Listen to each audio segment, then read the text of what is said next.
Good evening, race fans, and welcome in once again here on VirtualRacing.Network. It is the conclusion of Championship Week on our network. 3 nights here in the virtual Arizona desert, getting to see 3 conclusions of 3 fantastic leagues. Of course, last night here on VirtualRacing.Network, it was the NORA Truck Series. What a barn burner of a race that was. If you missed it, you got to go back and watch it, especially the end. But what a fantastic show amongst 4 fantastic competitors. And of course, Josh Conover taking the championship. He took the regular season championship, and he absolutely fought for and won the championship for the NORA Truck Series. And now tonight, it's time for the NORA Cup Series. Yes, it's been 36 hard-fought weeks of racing, 9 months in the making. And tonight, 4 drivers will compete for that NORA Cup Series 2023 victory. Hello again, everybody. I'm Trevor Greenfield, and I'm welcoming you live to watch this all unfold. 47 laps in the first stage, 94 in the second stage, and 187 overall to decide the champion. I'm going to be joined tonight, as always, by the legend of sim racing and owner of one of the teams here in the NORA Cup Series, Christian Snyder. Christian, welcome back to the broadcast. What have we learned in the first 2 nights here that we can say is going to happen possibly here tonight? What we've learned is you got to stay clean in order to win the championship. I mean, in Icon, they had issues. A couple of the playoff guys had some issues, knocked them out of contention for that Final Four. Truck Series, we saw 2 of them get involved in a wreck late that kind of took them out. Cody Reeder was able to rebound for 3rd, but you got to keep the car clean and just keep your head focused here tonight, and that's what's going to crown a championship. We're going to be joined throughout the race by Josh Conover. He's going to be our pit reporter. He'll actually be joining us here once qualifying ends. So it's going to be a fun night having him up here. He won the Truck Series championship last night, so he definitely knows how to get it done here. Well, a lot of tight racing last night, and I'm sure he's just going to be on the cloud 9 after his win from last night. But 91 degrees here for qualifying. It's just setting into the afternoon and into the evening, and these drivers going to be heading out there and qualifying in the background. But we did want to let you know, of course, coming up here momentarily, we will give you a full rundown of everyone's points and where they stand coming into this race, including the great Owners Championship that is underway as well. So many drivers fighting it out for that, or 4 drivers fighting it out for that Owners Championship as it comes down to the Championship 4 here this final week of the NORA Cup Series. And Tom Sinchek heading out there to get his qualifying effort done, just gets it in and good enough for 5th fastest. Cody Reeder pulls his ride in. That's good enough for 9th fastest. Here's Dakota Hendrickson heading out there right now to put in a lap in his Toyota for Capital Motor Club. And so far you can see it. Yeah, sorry to interrupt. It appears like a few guys are waiting a little bit to qualify. They have 5 minutes, and I think they're waiting for the temperature to maybe cool down a little bit and go out there as late as possible, because it is 89 degrees here for the track temp in qualifying. Well, there you can see it's already dropped 1 degree since we just announced the weather there just a moment ago. So definitely worth doing that. And here's Ryan Patty. Didn't know if we were going to be seeing him out there tonight, but it looks like his qualifying effort starts a little cross-threaded. Just not able to get in that first lap, but he'll reset and get back out there. Hendrickson, meanwhile, good enough for 8th fastest. You can see Ryan Bird setting the 2nd fastest time. John Cottle 3rd. Peyton Tulloch in 4th. Tom Senchek in 5th at the moment. Jacob Gladelich in 6th. And so far, Vincent Arthur, Ronnie Norman, and Dustin Kleba yet to set their times. So Norman still sitting on pit road. Here comes Vincent Arthur. is just about to take us on a lap here. Why don't you go ahead and understand how to qualify fast at Phoenix, Christian? You know, I wish I knew how to qualify fast here, but we're going to see it because Vincent knows how. He's going to cut the dog leg as much as he can out of turn 2 here, or out of turn 4 there. Into turn 1, he's going to run the middle, it looks like, get a little bit of that seam to help the car turn. Good run here off of turn 2 onto the backstretch of what used to be the front stretch. And here he comes into turn 3. He's going to get right next to that yellow line, hold it down there, and let it drift up to the wall. Cut down, and is that enough for quick time? It's not. 5th fastest for Vincent Arthur. But purple sector too, so it was a fast time, just not fast enough all the way around. Dustin Kleba, in the meantime, sets his fast lap, good enough for 3rd fastest, so he'll be starting up towards the front. And here's our final of the Drivers' Championship runners. This is Ronnie Norman. He gets in 2 pretty quick sectors, but only good enough for 10th fastest. And Ronnie brings it down to the apron, and I believe that's going to be our final driver. Nope, we've got Ryan Patty for full send, heading back out there right now.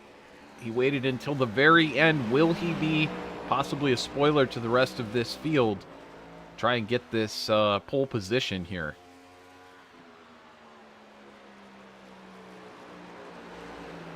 So Patty bringing it around.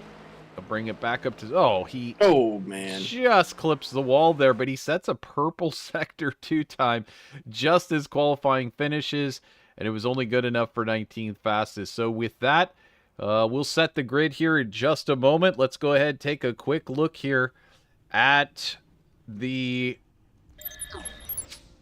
driver points as they came in. Of course, the top 4 in yellow are your championship 4. Vincent Arthur, Ryan Bird, Dustin Kleba, and Ronnie Norman. You see all of their stats there, including the wins, the top 5s, the pole positions gained. Certainly, you look at Dustin Kleba, what a great win to starts ratio, making 8 of 19 starts into winner's circle. Then you take a look over here in our owners' points. That's who's left. That's who's fighting for it. And that JRC number 1 really took a bunch of steps up in the last few weeks and currently joins the other 3 that have been sitting up there for a while. The number 16, the 24, the 49, and the 1. All of them with the opportunity to win an owner's title here tonight. We saw Brian Powell Racing take that owner's championship last night, and it was so special. Here we go. We're set for setting the grid here tonight. And here we go. We're ready to go. Top of the board is in first is Blade. Second is Ryan Bird. And then he's one of our championship drivers. In 3rd place on that 2nd row will be Dustin Kleba and Timmy Harper. Dustin, one of your championship drivers, of course, denoted by the yellow. Then on that 3rd row, you've got John Cottle and Vincent Arthur. Starting on that 4th row will be Peyton Tulloch and Matthew George. Matthew George, of course, part of the playoffs until recently when he was cut for the championship 4. You've got Tom Senchek and Ronnie Norman, the 4th of the 4 Drivers' Championship contenders. Then Jacob Gladelich and Cameron Thompson. And looking just behind them, it will be Dakota Hendrickson and Joey Stats, Adam Kulikowski and Chris Heitz, Cody Reeder and Everett Couts, Ryan Patty and Blake Hoppy, Cody Height and Chad Engel, and finally, Zach Hollinger will make up the rest of the field for tonight. Yeah, and let's go ahead and do a driver spotlight of our championship 4. We'll start off with the highest up, and we'll go to our pit reporter here tonight, Josh Conover, for an update on Ryan Bird. Thanks, Chris. Well, Mr. Bird, as we call him, got no stats on him, actually. This is his first Phoenix race here with us, but rookie year, locked into the Champ 4. Obviously, he's going to have the best view, at least on the initial start, rolling from 2nd. And obviously, hope to continue his luck. And Dustin Kleba, on the other hand, the story for him. Rookie season in Cup, every rookie year, he's going on to the Champ 4 and he's going to win the title. So he's 2 for 2, unlike me going 0 for 4. But he's 2 for 2, looking to go 3 for 3 in his rookie debut in the Cup Series. Actually has the best average finish out of the 4 Champ drivers at a 4.5. And then Vincent Arthur, he's going to be starting in the 6th position. He's been having one of the best seasons he's ever had here in NORA. Looking to cap it off with the championship. He's definitely been a favorite all season. Him and Dustin Kleba have had amazing battles. And then back in the field, Ronnie Norman. This is his final year in the Cup Series. He's not running for points next year. So this is his last shot at a championship. He's looking to go out on top here tonight at Phoenix. He is really good here. Had a winning type truck here last night. Could have won in Icon. He was really good there. He's always been good at Phoenix. Look for him to be a favorite here tonight. He's been hot as of late. He's got the worst average at 9.1 with a 26th and 18th back in 2019 and 2020. But he has no finishes worse than 4th in his last 4 starts here at Phoenix. So with that, I'll let you boys call it a green. I'm going to go run down pit road for a second. I'll be back. Yeah. Thank you for joining us, Josh. It's a little bit more difficult getting around with that big trophy in your back pocket. Congratulations, Josh Conover. Thank you, guys. Good luck tonight. Thank you.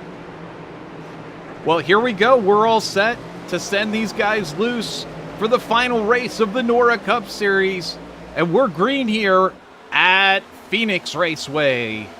Dustin Kleba, look at Kleba. Massive jump right there as they leave Blade kind of sitting duck there. Blade Timmons sitting in 2nd, now falling back into 3rd with Ryan Bird, another championship contender, fighting it out on the outside. You see John Cottle now improving his position once getting up into that 4th spot.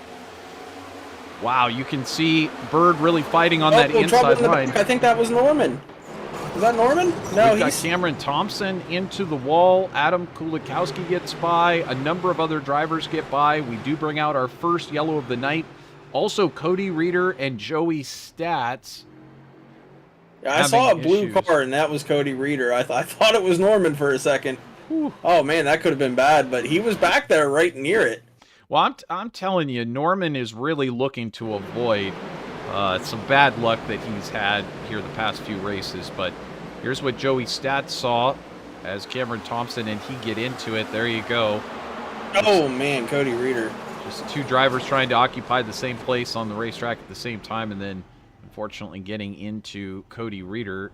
You see his bumper is trying to hit Joey Stats there on its own. Absolutely. Take a look one more time here from overhead. Yeah, I think Cameron didn't realize that the car underneath him, Stats, went a little bit higher than going down on the dog leg. He thought he went down on the dog leg, comes down, makes contact, and then a big hit there for Cody Reeder. Not too much damage for Joey Stats, a little bit to the right rear there and a little bit to the right front, but other than that, pretty good. But Cody Reeder gets the worst of this, and you'll see why. He's just minding his own business, and then wham, right on the right side there. Well, really difficult to keep your spatial awareness with that dog leg. I mean, they say that someone's down to your inside, but you really don't know where. And that's where a real-life spotter could really help you out. Some of these drivers with a real-life spotter in the field. Why don't we go ahead and take the opportunity to chat with one of our championship contenders in the field? Yeah, how about we get Dustin Kleba, because of that amazing move that he just had there. Absolutely. See if I can pull him here. Give me 1 second. Got to scroll the whole way down for him. There he is. All right, got him. Hey, Dustin Kleba, this is Trevor up here in the booth. You got me? Yeah, I got you guys. Hey, man, what a fantastic start. You got the jump. You got into the front, clean air. Nobody challenged you from the rear. It's got to feel good, at least right now, 4 laps in. Yeah, it feels great. I don't know what happened there. I think Blade maybe just missed the start by just a touch. And I was able to nail it. So we'll take the good fortune here in the beginning, but my gosh, we barely got full throttle, and we got a long ways to go, so we're not going to worry about it. Well, last night, Cody Reeder, your teammate, came so close to taking the championship. What are you going to do to try to get that championship and secure it for KPR Motorsports tonight? Got to be consistent, stay out of trouble, and see how the race plays out. Well, good luck to you. I'm sure we'll be talking after this race. Yep, sounds good. Thanks, guys. So that is Dustin Kleba, who is absolutely doing a bang-up job this season and overall here in the NORA Cup Series. And he's taken so many wins. He's been such a force since he's come back into the series. It would not be a surprise to see him take home the hardware here tonight. Wow. What a jump again there by Kleba. He absolutely just roasted them there. As now we're seeing possibly a little bit of a blink issue there for Kleba, but we're back. And now Timmons still battling with Ryan Bird there on his outside. Bird just wanting to clear him to try to go up there and challenge, but we got to spin. I believe it's Gladelich. Gladelich sideways there, parks it on the backstretch, and brings out our second caution of the evening. Well, how about we talk to another one of our championship drivers after we take a look at what happened here. Certainly. We'll see Gladelich. He's underneath his teammate there of the 77. He's got someone who is inside. He gets help. Couldn't tell who that was, but he got help. Well, we can find out through the magic of replay. We always love to show the whole story. I believe that's Chad Engel. Well, it is. I'm pretty sure barely touched him. Pretty sure Chad heard a baby crying out of his corner of his ear, and he turned his head. It was like, oh no, there I have touched Jacob, unfortunately. So that sends Jacob around and into the wall. And yeah, let's take an opportunity with these cautions to chat with our another of our championship contenders. All right, well, Vincent's the closest, so I'll pull him up. Hey, Vincent Arthur, it's Christian and Trevor up in the booth. You got us? Yeah, I got you. Just wanted to talk to you real quick, see what your plan is here tonight, if it's going to be keep the nose clean or if it's going to be run aggressive early. What's the strategy here tonight to get the championship, man? Really just go out here, keep a clean race. I got a lot of faith in my guys. I got a lot of faith in what we brought here tonight. So obviously didn't qualify quite where we wanted to, but I think we can make up with it on race pace. So I'd like to get some green flag laps in, get the nerves completely gone. Just glad I got through that first restart. But yeah, just waiting for everything to calm down so I can get into my rhythm. Just proud of the effort, and we're going to try to go up here and see what we got compared to these guys. Well, I think I know what your answer is going to be, but are you going to be willing to take 2 tires and maybe gamble a little bit here tonight? We'll see what happens. It depends on the situation, but it's definitely in my playbook. All right, man. Well, good luck. It's been an awesome season watching you, and hopefully we get to talk to you later on tonight here, man. Yeah, 10-4. I appreciate you guys. So that is Vincent Arthur and a fantastic interview by Christian Snyder. And still, thank you. Still under caution. Second caution of the evening for a spin from Jacob Gladelich. I want to say thank you, as always, to our watchers on our YouTube live channel where we're broadcasting live in Ultra HD. Make sure you can join us there. But if not, we're also simulcasting over on our Facebook page and on twitch.tv at official VRN. So make sure to join us wherever is convenient for you. And so let us know who you're rooting on and where you're watching from. And that's all good stuff to be able to find out. I'd love to give you a shout out. Blazing Fast TV, Let's Go Birdie. I believe that is Dakota Moniz checking in with us over Blazing Fast TV, part of the late Apex Racing team, rooting on his teammate Ryan Bird, who is in this championship. And it's going to be a lot of fun to see whether Bird can fly right into his first championship here in the NORA Series tonight. That would be something else, because late Apex came in partway into the season, much like Dustin Kleba did. And for them to be able to snatch up a driver's championship, that would be something phenomenal. Yeah, I mean, like Josh said, it could be 3 for 3 for Kleba. I mean, he's won a truck championship his rookie year, Xfinity championship his rookie year, and now this is his rookie year in Cup, and he could go 3 for 3, which would be absolutely incredible. Would not be a shock. Kleba would not be a shock, but Bird is so talented, and, you know, of course, that's leaving out Vincent Arthur and the skills of Ronnie Norman. I mean, this is 4 fantastic drivers are going for this Drivers' Championship, but look at Kleba once again, not asleep on this start. Ryan Bird manages to clear into 2nd place. 4th place right now is Timmy Harper. Vincent Arthur now tussling with Peyton Tulloch for that 6th spot. We've got one in the wall. Oh, man, Dakota Hendrickson. Big hit for him. I think that's going to end his night. I think that popped the engine. Oh, my goodness. And he's around Patty and Matthew George, so let's see what happens here. He just gets loose.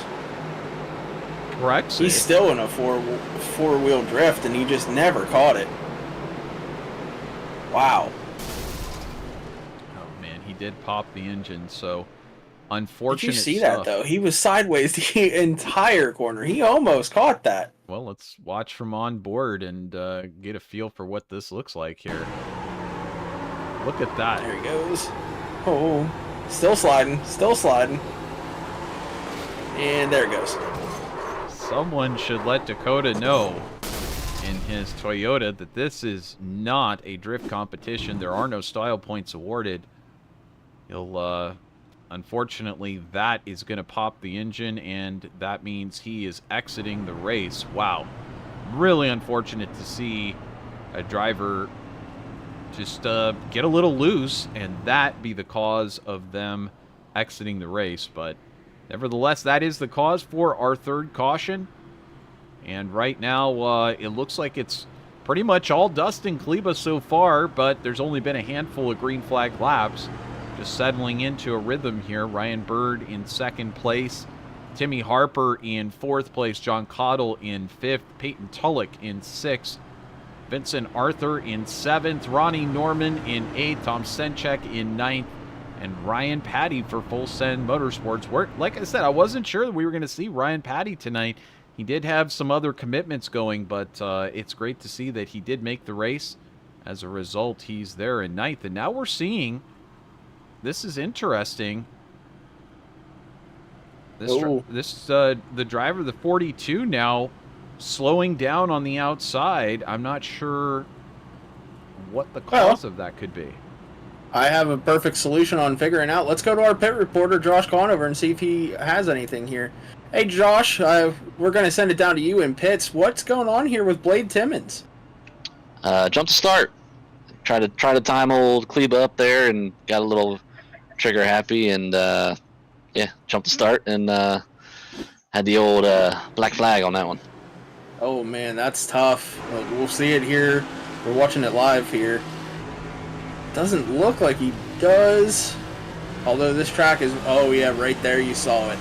Man, that's gotta hurt. But how are you liking this race so far down there in pit road? It's a different view down there. Well, luckily, the trailers are kind of in a good spot, and with the big TV we got in the infield, I can kind of sit on the pit road fence like I did last night and still catch everything. And luckily I'm not missing much because we've had some cautions to get out of the way, but hopefully these guys can get their stuff figured out and hopefully get some green flag racing, because you definitely want some green flag for the champ race. Yeah, it usually happens. The way it happens is the truck race is kind of calm, and then you go into the cup race and it kind of gets a little hectic. And that's what we're seeing here tonight. So understand you're doing like 4 different things. You're pit reporting for us, you're crew chiefing, you're spotting, and you're RCing. Yeah, I got every cap on. I know I've heard thinking cap, this cap.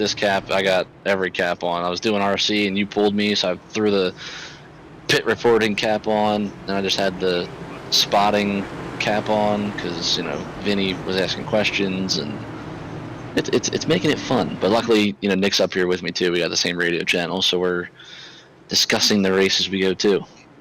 All right. Well, thanks for filling us in on what happened with Blade, and good luck tonight. It has your spotter hat down there. Yeah, luckily, like I said, we can go green. I can keep one hat on for a little bit. All right, thanks, Josh. No problem, fellas. So just as Josh heads back down, we're ready to go green once again. A little bit of shaking up here in the mid-pack as now everybody heads to that dog leg. Timmy Harper now up into that third spot. Look at these drivers shaking it up. See John Cottle on the outside trying to get through. There's Vincent Arthur now up into fourth as he fights for that fourth spot with Cottle. Harper holding on to the third spot. Ronnie Norman up into sixth. He's gained 4 spots here tonight. So somewhere out there. How about that? Oh, Patty in the wall.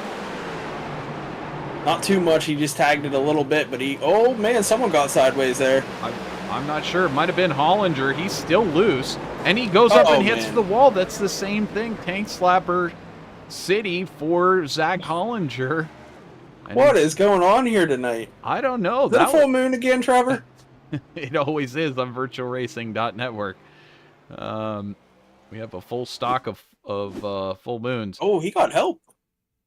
We'll check this one out from overhead here, which always seems to be the best way to watch it. Oh, that was a little late into it.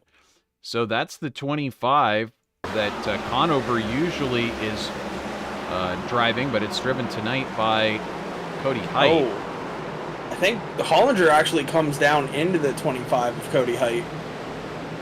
And then he's still trying to catch it and just unable to. And runs head first into the wall, and his bumper ended up hitting him in the side there. So it actually magically drifted under the car.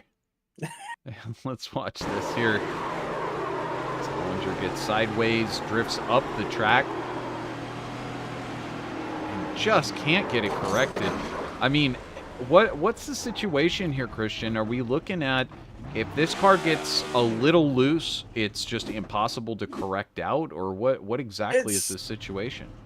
It's tough to catch for sure, but I've been watching Hollinger for a few years, and it's almost like he runs at like a 6-to-1 type ratio, or maybe even like a controller type situation where it's very quick inputs, and whenever you get loose on a quick input, you're 9 times out of 10 gonna go around. Well, I know so that's what it looked like. That's why a lot of people set those steering ratios really high for very fine levels of input. It makes it much easier to catch the car through the corner, etc. But everybody has their own preference. Some people like to put in very little input and have it make a big effect on the car. But that is the disadvantage there, is when you go to correct, you tend to overcorrect instead of be able to correct just a very fine amount. But we are under caution for the 4th time here tonight in the desert. Quite a different race so far than what we saw last night in the NORA Truck Series race. And perhaps that will affect the overall strategy. It's a bit longer of a race. 37 more laps than we saw last night as well. So again, if last night's race had gone another 37 laps, there's a good chance we might have seen a different winner entirely.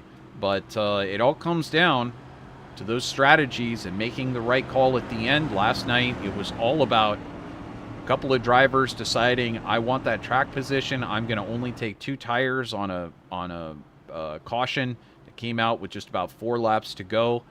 And then Joshua Conover taking 4 tires, and that allowed him the freshness of those tires to rip through and pass the top 2 drivers, and with some real craft. I mean, it was just amazing driving racecraft that Josh displayed.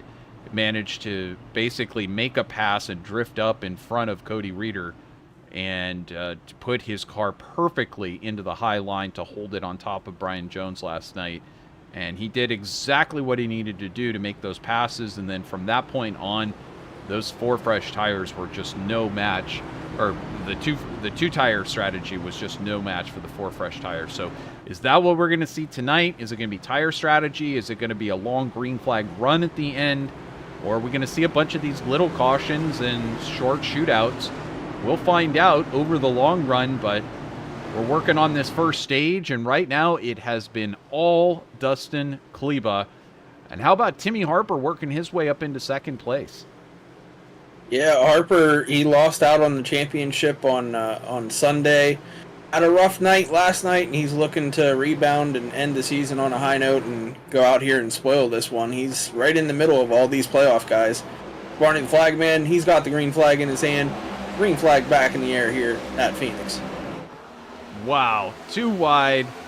Somewhere 3 wide back there as well. Still 3 wide with Vincent Arthur in the middle.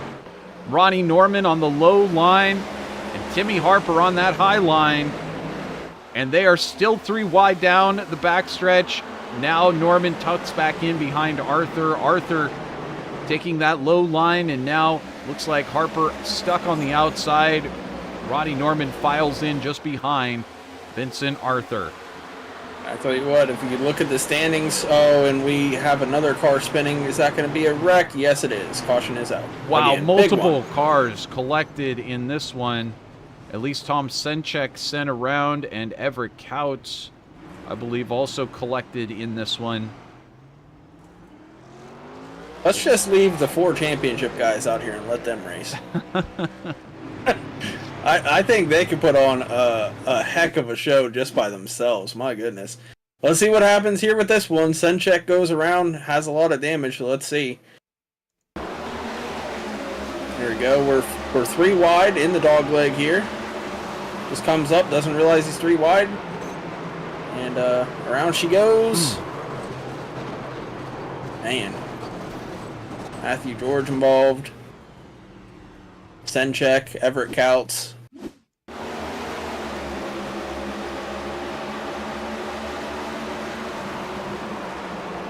And just ever so slightly tags Caudle, then hits that inside wall and back up the track in front of the field. And Matthew George nowhere to go. Slid into it. It's unfortunate for him. Senchek not too much damage, but definitely going to hinder his performance here tonight as we ride on board with him. Yeah, there's just no way of him telling if there's 2 outside or 1 outside, because all you get is outside. Especially with the dog leg, because the spotter kind of loses you, the in-game one. Doesn't really understand how to call that, so it's really difficult unless you have a real-life spotter.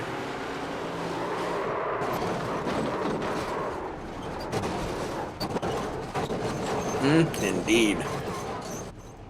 I hear a lot of crunching. It just makes me wince thinking about the damage to those vehicles. And as a team owner, Christian, you're just thinking of dollar signs in your head for sure.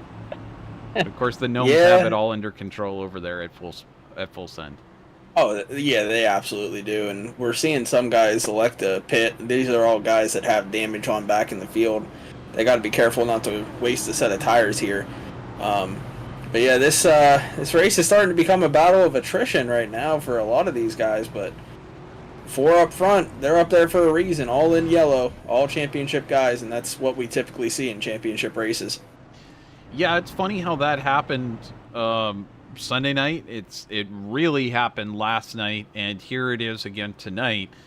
The top 4 that are fighting it out for the championship are right there at the top here to fight it out tonight. And Arthur, of course, had to come forward 3 positions. Ronnie Norman has come forward 6 positions so far.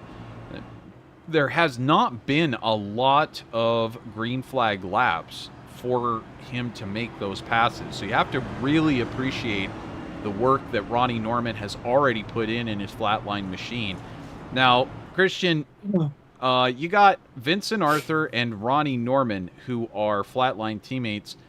Yep. Do you think they're going to work as teammates, or do No. you think that it's every man for himself in this championship over there? They've been teammates all year, I can tell you that. But tonight, not teammates. They are rivals tonight. Well, if I was Ronnie, I wouldn't even be in the same Discord channel as them. I would have, or actually, they are. They are in separate channels. So they have separated themselves to put themselves by themselves. I think that's a good call. I was saying last night how some of the best races I ever did was when I just shut off all of my voice communication. In fact, I was running in a GT3 series with a bunch of drivers who just absolutely love to talk the entire race. And for me, I like quiet. I like talking when it's necessary, alerting each other to when there's a problem on the track and, you know, really important stuff, but they just love to chat it up. I just frequently would turn that off and do much better. Just getting that sense of quiet. But some drivers, they love all that chatter. They love the chaos. I guess it's just personal preference. Yeah, if you're in a Discord with me, you might catch me singing during the race. I don't know. As long as you're having fun with it, that's the main thing. Dustin Kleba jumps back on the gas again. I mean, anybody to beat Dustin Kleba on these restarts is going to need a small miracle. He is an expert. Ryan Bird managing to get underneath Vincent Arthur and get into that second spot. Arthur now challenges back on the inside. Ronnie Norman gets back by Peyton Tulloch just behind, and I think Peyton is now challenging. We look out the back. There it is, 3 wide as they go down into turn number 1. Ronnie Norman emerges in front, but then it's Tulloch, Harper, and Patty. Patty now up into the 7th spot back there, fighting it out here in the top 10. Yeah, he definitely had a fastest car. We know he almost went purple, and he tagged the wall. He would have been the pole sitter had he not done that, so he's definitely got a fast car underneath him here tonight.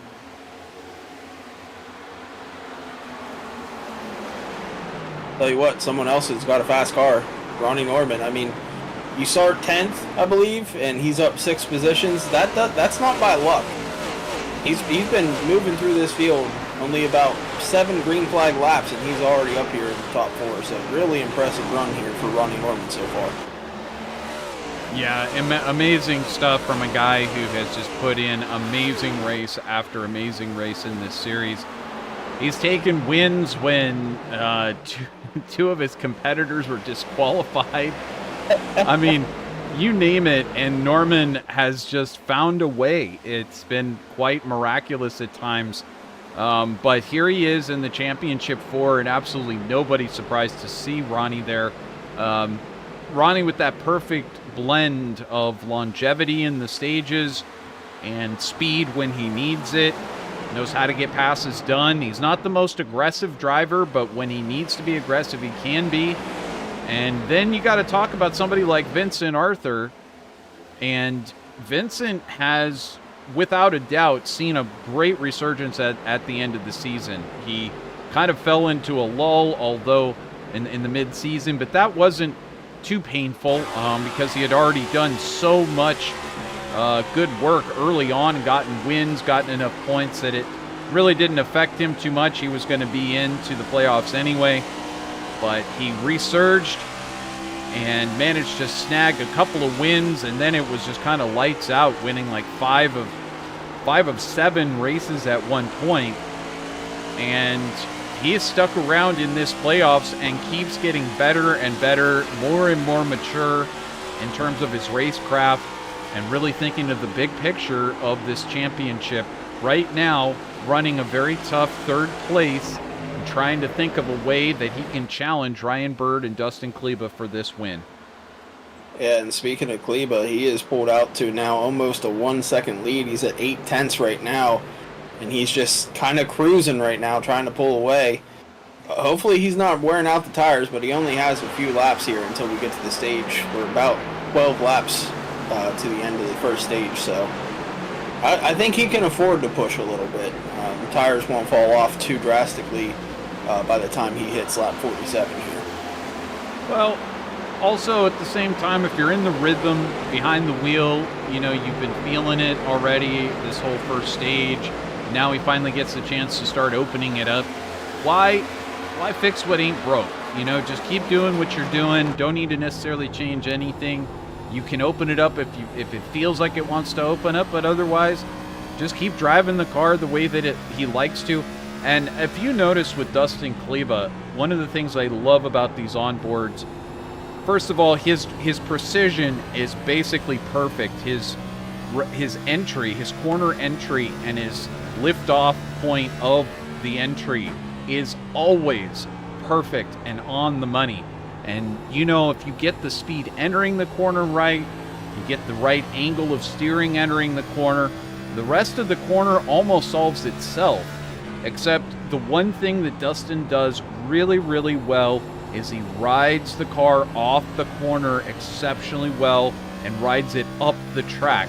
So he allows the car to kind of get fully turned through the corner, but you'll watch him control that car coming up the track on exit. He's never really one to super late apex the corner. He loves to early apex or mid apex the corner and allow it to ride up on exit. And as a result, that keeps him from getting too much turn on that right rear tire, keeps him from getting that thing overcooked, and as a result, at the end of these stages, he tends to not end up spinning like some of these drivers do often get quite loose towards the end of the stages.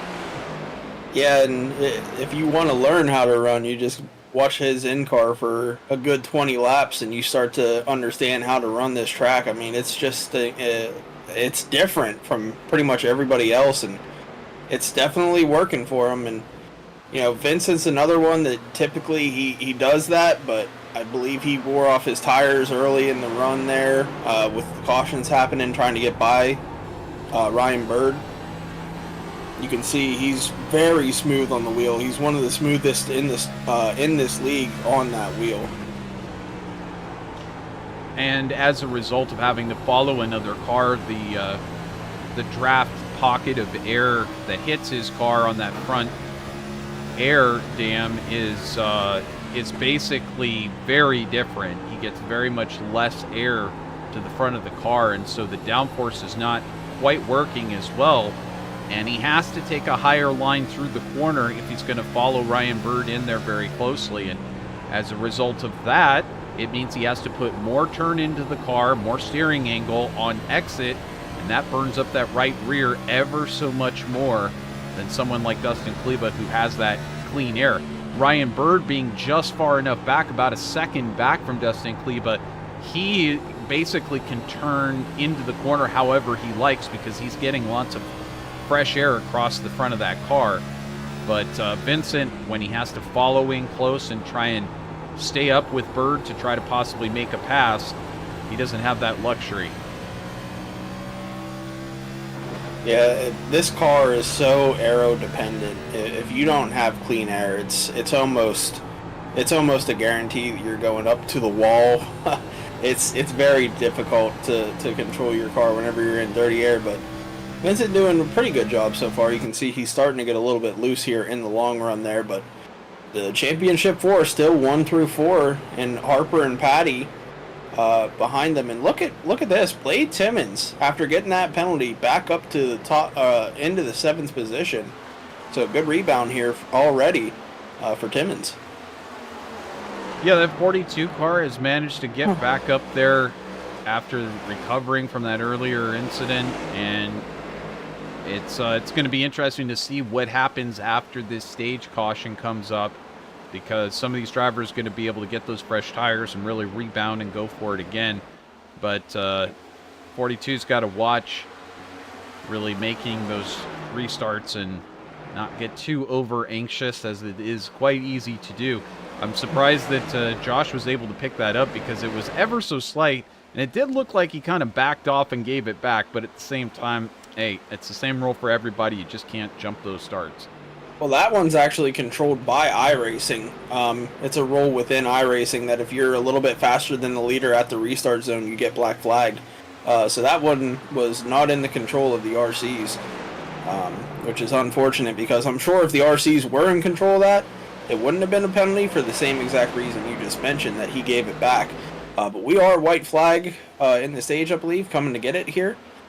If not already. I can't tell if that's a 46 or a 45. It's a little blurry for me. Well, it's a 47 now. Yeah. So, yeah, that's going to be the stage. I thought it said 46. I just wanted to be sure, but this is the stage now, and caution is out.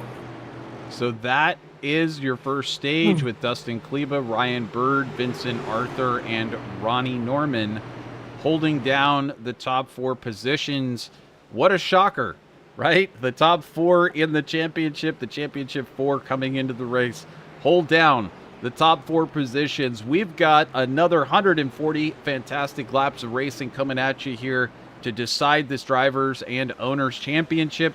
Don't go anywhere. We'll be right back with another driver interview of one of the Championship 4. Stay tuned here on VirtualRacing.Network.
Welcome back here on VirtualRacing.Network. You saw the pit stops live, and actually, Christian, you've got some news.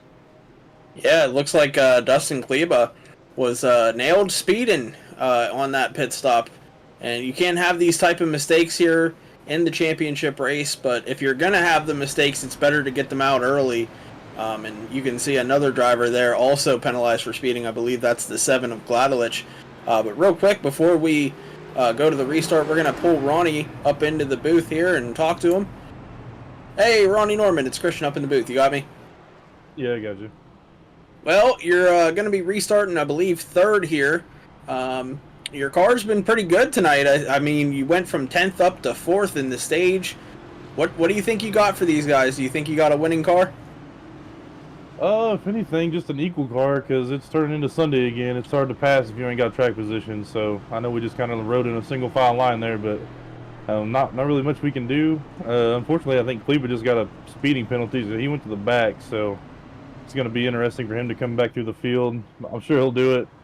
But yeah, no, I mean, I feel okay. I feel good. It's nice seeing the top 4 up here running 1, 2, 3, 4, and no, just trying to keep the car clean and trying to learn a little bit on saving tires. I didn't even check to see what I did on that first run there, but then again, we didn't even really have a long run. So hopefully we get a full green flag run here and see what the tires are for the final stage.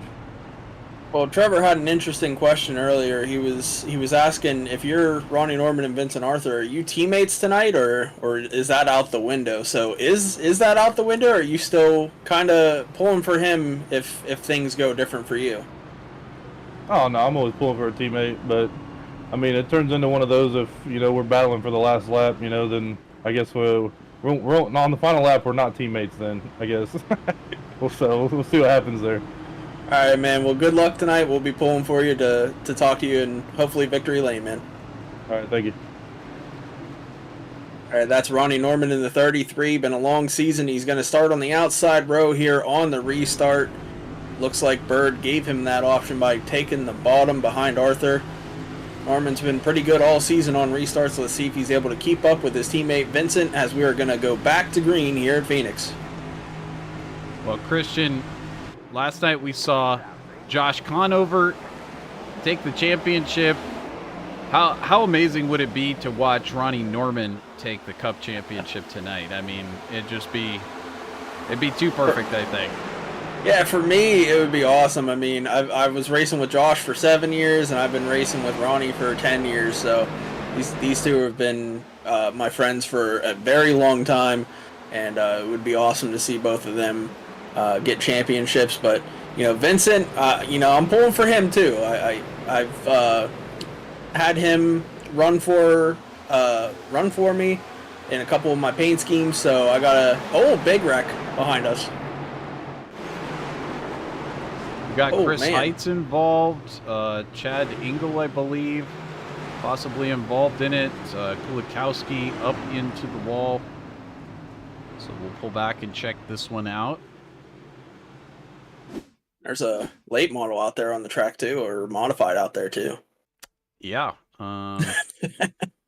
Obviously, got People incorrect with damage. incorrect instructions on which track to race on. But there's Heights, and I see another car going around back there, but wow. Heights. They both got loose at the same time, cold tires. Heights and Matthew George having it coming together, and I did not see who that was behind. Was that Cody Reeder? No, it was Chad Engel that went around at the same time there. Cody Reeder's just off the pace because he's got a lot of damage to that car. Oh, certainly there was, so it must have been Chad Engel. Not sure. Yeah, okay, maybe that was who I saw. Yeah, get sideways there. Wow, and yet he manages to correct it. So good for him. Took his foot out of the throttle. Gets it back underway again. Floating pieces of debris flying across the track. Yeah, and I tell you what, an interesting story for that 22 car. Usually we're used to seeing Cody Height in that 22 car for Harper Motorsports, but just announced recently that he's going to be running for Flatline, and that's why he's in the Flatline number 25 car. You know, I was wondering because I'm like, did the 25 become a Harper Motorsports, or what the heck has happened here? So we'll make sure we get that updated. But yeah, Harper was not happy losing him. He's a great driver, and he's gonna hopefully have a great season for Flatline next year. He was a championship contender for sure. So Flatline really got a great driver for next season. Well, one of those situations that, you know, you make a late season contractual change and get ready for the next season. You come over and hang out with the new teammates, and who knows, maybe that's what Cody needs to get his championship off on the right start for next season, is to be with the top team or one of the top teams in the NORA Cup Series. Not that Harper wasn't, but Flatline, I mean, Flatline's got two drivers right now in the championship force, so you can't argue with the fact that they, and certainly if you look at the way that they started off the 2023 season, I mean, they were just dominant. It was like if two of the three podium finishers weren't Flatline, I'd be surprised each and every race. But yeah, and Ronnie actually was on a different team last season. He kind of had the same thing happen where he goes into this season. He used to race for me last season, and right before the season started, he said, I'm going to go over to Flatline and race for Josh, and this is his first year with them. He said he learned so much from Vincent and Josh about racing, and he's carried that over, and it's got him into the championship 4. He's got the most wins this season that he's ever had in NORA. So definitely a great team to be a part of with Vincent and Josh there. Certainly great to be part of that kind of stellar teamwork that goes on at a team like Flatline, and of course JRC, one of the offshoots over there as well. No mark on Full Send, because hey, check it out, look who's in 4th place. And Christian, this is your opportunity to possibly pick up a Cup Series victory at Full Send before the end of the season. Yeah, it would be nice to possibly get a Cup Series win, but you know, I told Ryan, I was like, if you think you can win, go out there and, you know, give the car 100%, but if you don't think you got a winning car, then, you know, let the championship guys battle it out. But he must think he's got a winning car, because he is all over Ryan Bird's bumper there. Oh, he's got a great drive off, and I think there's a little bit of unfinished business out here for Ryan Patty from Sunday night in the Icon Cup Series, so he possibly wants to finish the job. But now you see, Timmons, look at that. Yeah, the 42 gets under Ryan Bird. And Norman. Almost. Oh, Bird drove it in deep on the outside of Blade there. I think he might clear him here. Maybe not. He's going to cut the apron there, and he's going to be side by side with Bird going into turn 3. Side by side, they come through the corner. Oh, contact behind them. Joey Stats and Timmy Harper side by side, and Caution's then out. is that Tulloch? Yes, Tulloch has a big problem back here. I mean, if cautions breed cautions wasn't a thing before, it definitely is tonight, because that's been the story. Once there's a caution, there's another one real soon after. But unfortunately here for Peyton, he's in the Owners' Championship battle, and this is going to set him back a little bit. He's going to have to go in and get 4 tires.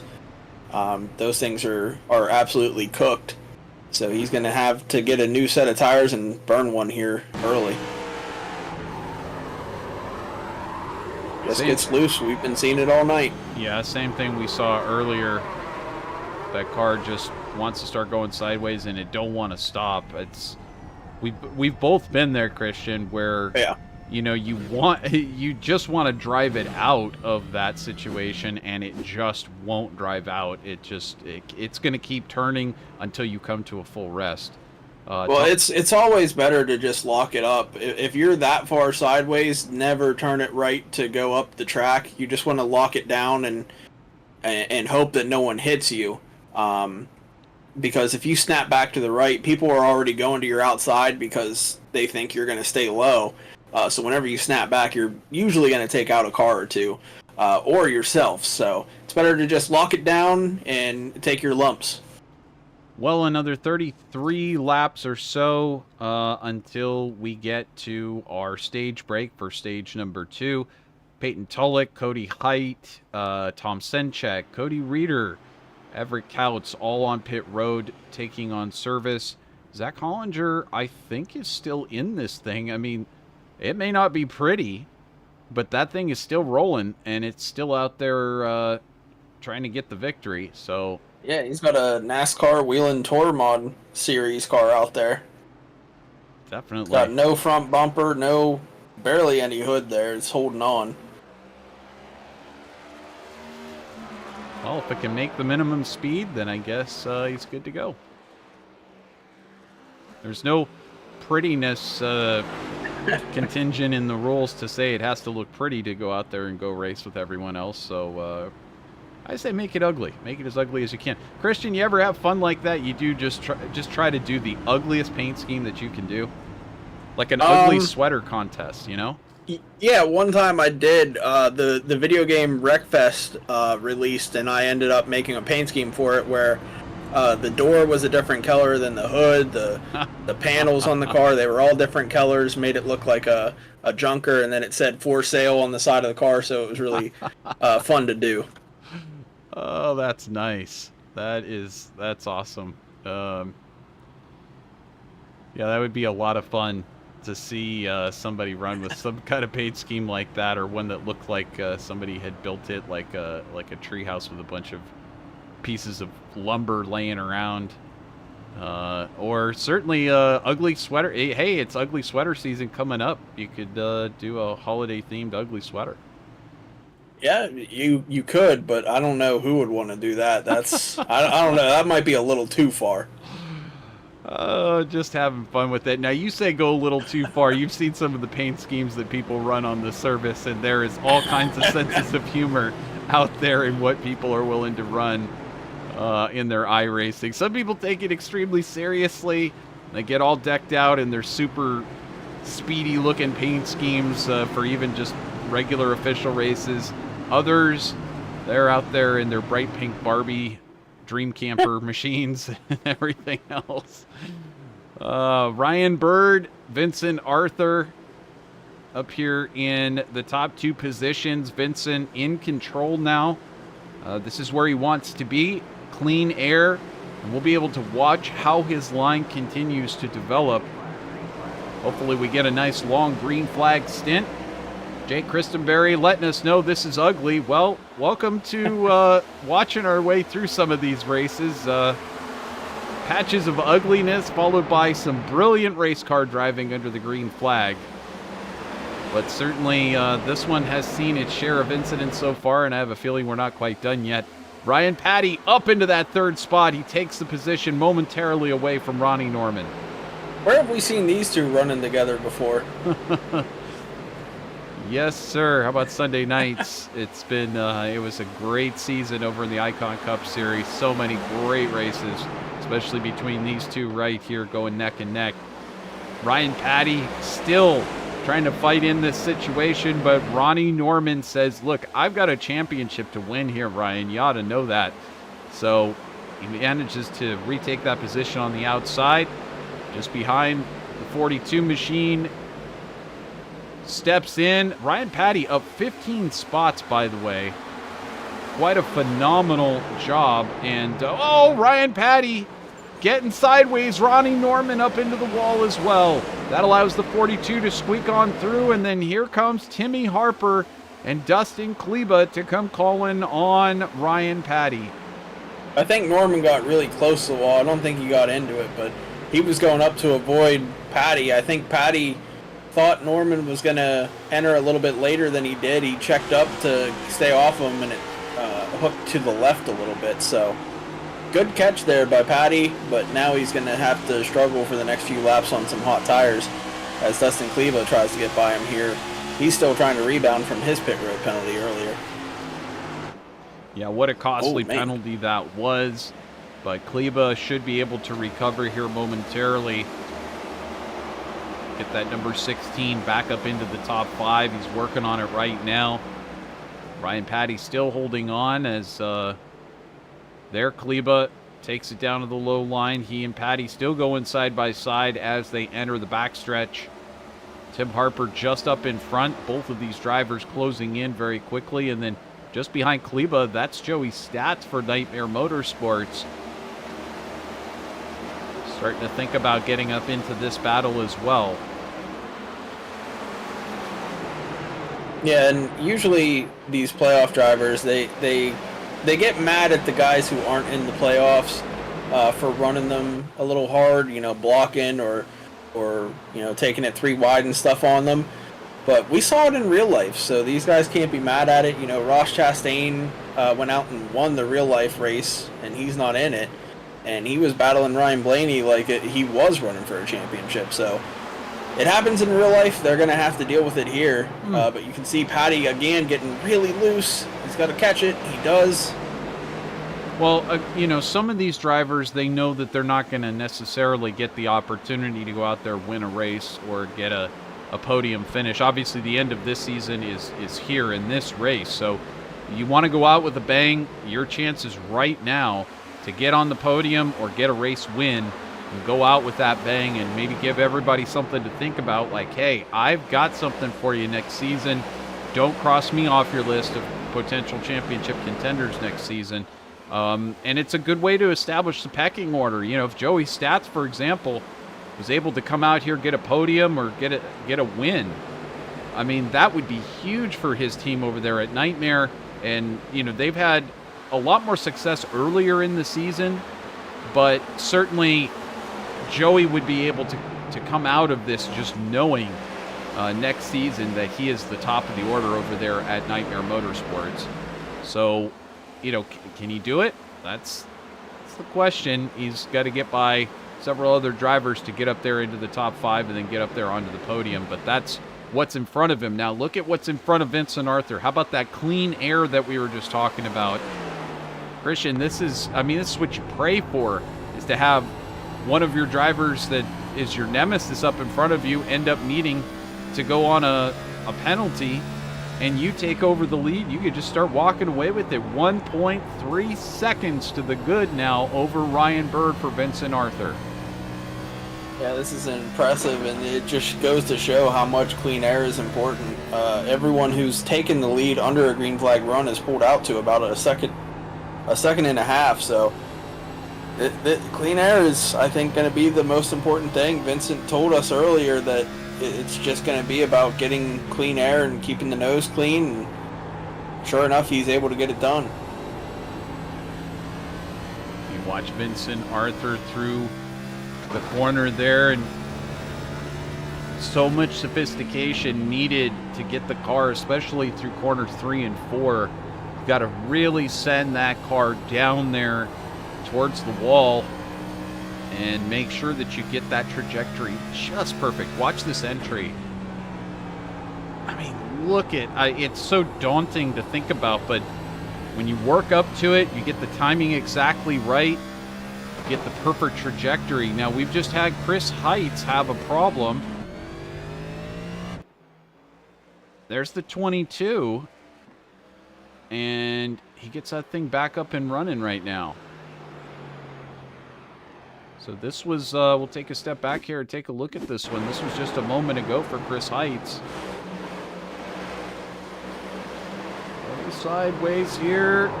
Oh! Same thing. Same exact thing, Christian.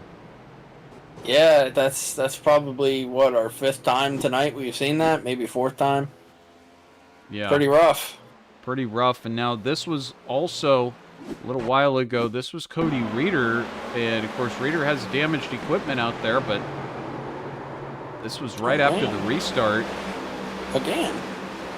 And look at it just turn back to the right again. It's like, it's something to do with the configuration in that corner that makes this car do that, but real tank slappers for a number of these drivers. Vincent Arthur, though, just absolutely walking the dog right now. 1.6 seconds the advantage over Ryan Bird. He's not looking back. I mean, right now he is consistently almost a 10th faster than the rest of the field.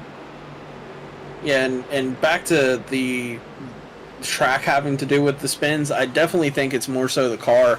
We've seen it all season. Whenever these things get a little bit loose, they're almost impossible to catch, and that's just these cars because they're, what do you call them, prima donnas? They are the most temperamental prima donnas on the service. I mean, it's, NASCAR has a really tricky job.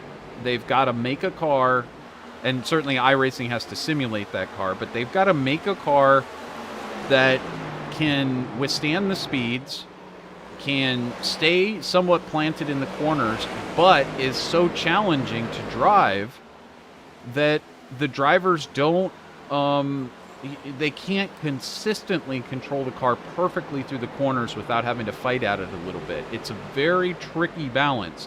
So you can't have too much downforce on the car, can't have it turn too well, you can't have it be too planted, you can't have the tire compounds be hard enough that they last the entire race. As you can see, now the 42 car get very close to Ronnie Norman in this battle. We might see him try to make a move on Ronnie Norman, but it's a really tricky thing to get these Cup cars exactly into the windows that you want them to be in to make them very raceable, and then at the same time have them still hold up in a race. You can't have them fall apart. You can't have them not be able to handle the speeds. What's really tricky for sim racers, though, is you don't have that seat of pants feel. You're not sitting in the car. You can't feel it start to slide sideways. So while there is a lot of simulation that you can do to try to get a lot of that feeling back, and a lot of different tricks and technologies that are available to you, it's really difficult to feel that little bit of a slip of the car. And yet, you know, some drivers, they do master understanding when that's happening. And Dustin Kleba, one of those drivers that just seems to have that figured out mentally just when the car is just barely starting to slip on him. Yeah, and you can see he makes a good pass there. Kleba does on Harper. And yeah, his car control all season has been absolutely phenomenal. All these guys in the top 5, it's been amazing, and that's the reason they're up here. This is a driver's track. The car doesn't like this track at all, but if you're a good enough driver, you can really control this car here. And the top 5 right now doing an excellent job. Harper close enough to those guys to be under that blanket there from Ryan Bird clear back to Harper. But you can see there's a clear gap forming for Vincent Arthur. And just to update his situation, he's one of those guys that doesn't like to hear anything in the radio because he has absolutely muted Discord fully. So he has turned off all driver chat. Well, like I said, I don't blame him at all. Just go out there, get the job done, and call it a night. And Vincent long on his way to doing that, but again, so many more laps to go. Still over half of this race remains. Right now, some lap traffic becoming a problem. Cody Reeder in the middle of all of this. The 42 manages to get by Ronnie Norman. Yeah, and this is a product of last night. Reeder was not happy with the way Ronnie Norman ran him, and he made a quote. He said, "I'm going to make life very difficult for the playoff drivers tomorrow with how I was raced." So this is clearly him helping out Dustin Kleba, getting by Ronnie Norman and holding him up. Well, we'll just keep the camera here and see if Ronnie returns the favor. He certainly does not go up and swap paint with the lap car, but keeps it back down on the line, and now he's going to have to work his way back forward, having lost 2 positions there in succession trying to get around that lap traffic. So Dustin Kleba just up in front, and right now 4 of the top 5 positions are filled by championship contending drivers. Starting to get a little spread out though out there, getting some lap traffic becoming a factor, and Tim Harper just behind this group. You see Dustin Kleba now really trying to work on that 42 car, but there's Tim Harper just closing in on Ronnie Norman. Perhaps going to have a look here on Norman. And he does. He pulls it down to the inside. Then he pulls it up back behind. Zach Hollinger getting in and off of pit lane once again. Although, maybe that was just a trigger. I think I fell for it again. That's 3 nights in a row I fell for it.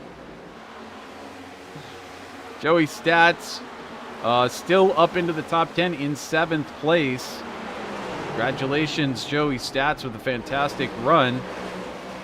I'm sure now that I say that, he's probably listening. And yeah, Guylas actually let me know that he is the #1 driver at Nightmare for next season. So he's already that #1 top driver for Nightmare.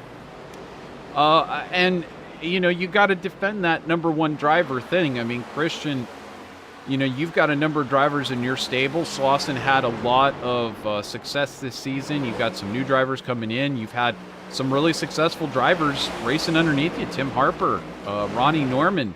And these are 2 big names that are championship contenders up here. And, you know, you got to go out there yourself and say, hey, I still run this team, and I know how to go out there and do it.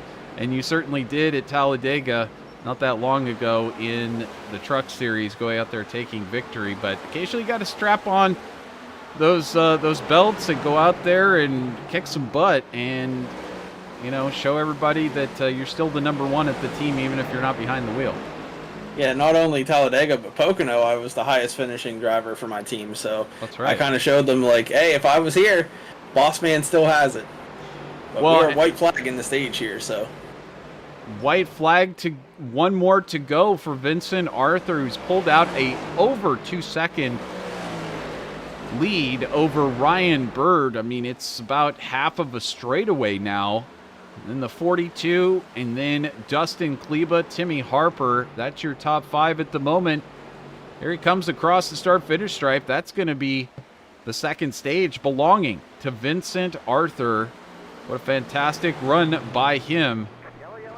As we now get that yellow for the stage caution. Congratulations to him. So we're going to take a momentary break here on VirtualRacing.Network, and we will be back with our final discussion with our final championship contending driver. Stay tuned. You don't want to go anywhere. This is going to be one heck of a finish here on VirtualRacing.Network.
welcome back here on VirtualRacing.Network. Some phenomenal stuff there in the second stage for Vincent Arthur, and what a terrific run it has been for him, as well as the rest of these three in the championship. For right now, we're going to see if we can get Ryan Bird up here into the booth for a quick interview. And hey, Ryan, this is Trevor here in the booth. You got me?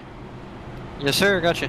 Hey, man, Championship 4, it's a big night for you. You've been running right up there in the second, third spot all night. It's got to be feeling good to you, but what are you going to need to do to get this win out of the hands of Vincent Arthur or Dustin Kleba or even Ronnie Norman? I just got to find a little bit of that short run speed that they have. I feel good on the long run, but I can't. It doesn't matter if you let them get out to that 2-second lead, so I got to find something on the short run here. So if it comes down to a long run, though, do you think that you've got the pace that you can take them on the long run if it comes down to that, or are you really praying that there's going to be a caution, you'll be able to get the advantage there in the short run? It's certainly possible, but I'm going to need some things to go my way, even on the long run. Some pit strategy and things like that to work out for me. I don't know, we got good speed. I think we're all very equal up here. That's sort of the problem, is hard to pass when we're all running the same pace. Well, Dakota Moniz out here in our YouTube chat room says, let's go Birdie. You got some fans. Good luck to you. Hopefully we'll be chatting with you at the end of this race, my friend. Yeah, thank you. Thank you, Dakota. So that is Ryan Bird, who stops by for the moment. Great always to be able to chat with some of these guys as they make sure that we get him back over to where he belongs. I got him. Oh, you got him. Okay. So definitely one of those things where we're very fortunate to have these drivers step up and do in-car, in-race interviews.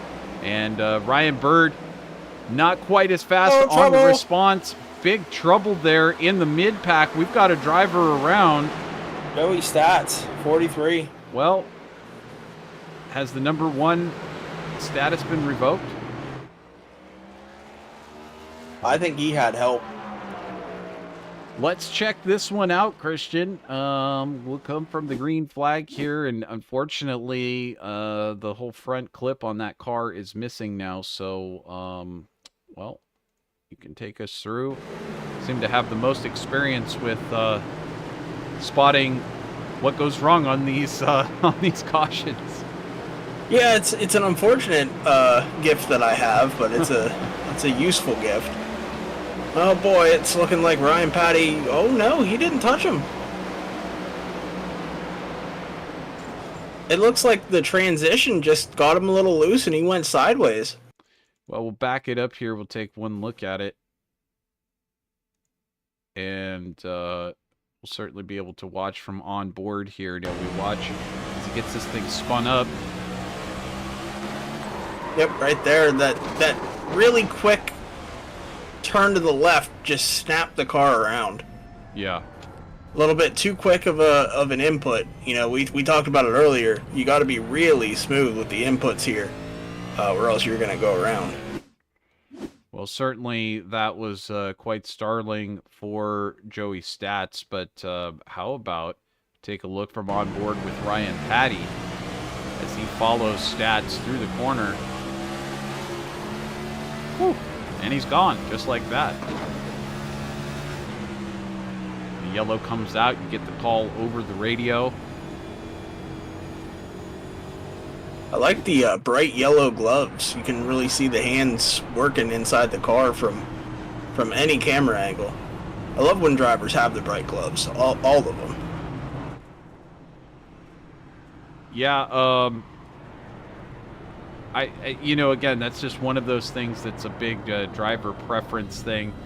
Some drivers really like to see that. They like to feel where their hands are at on the wheel, make that connection visually. Some drivers prefer the black or the white because it just kind of blends into the background. You don't see it. It's not distracting from what you see behind it.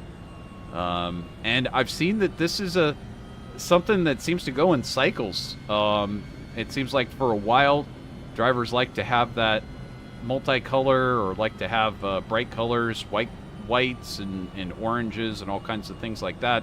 and then you'll get back to the more serious red or black, dark blues, things like that. Just depends on what their overall paint scheme is. But it is a lot of fun, and Ryan Patty having fun getting his driving suit same color green as that Carvana numbering system on there. So it's a nice wrap on there, by the way. You wouldn't happen to know who painted that? That was Ryan Patty that painted that, actually. Oh, okay. Brought that in. Well, looks pretty good. It's not as good as a Snyder Graphics paint scheme, but you know, close. It's yeah, nice. I gave him the base of it, and he put all the fancy extras on there. Because whenever he hopped in, he was last minute, and I had a custom number and a whole bunch of stuff on there, and he told me, hey, I don't have Trading Paints Pro, so I got to use it in, you know, an iRacing standard number. So I told him, here, just take this and edit it however you want. And he ran with it and made a pretty good paint scheme for himself.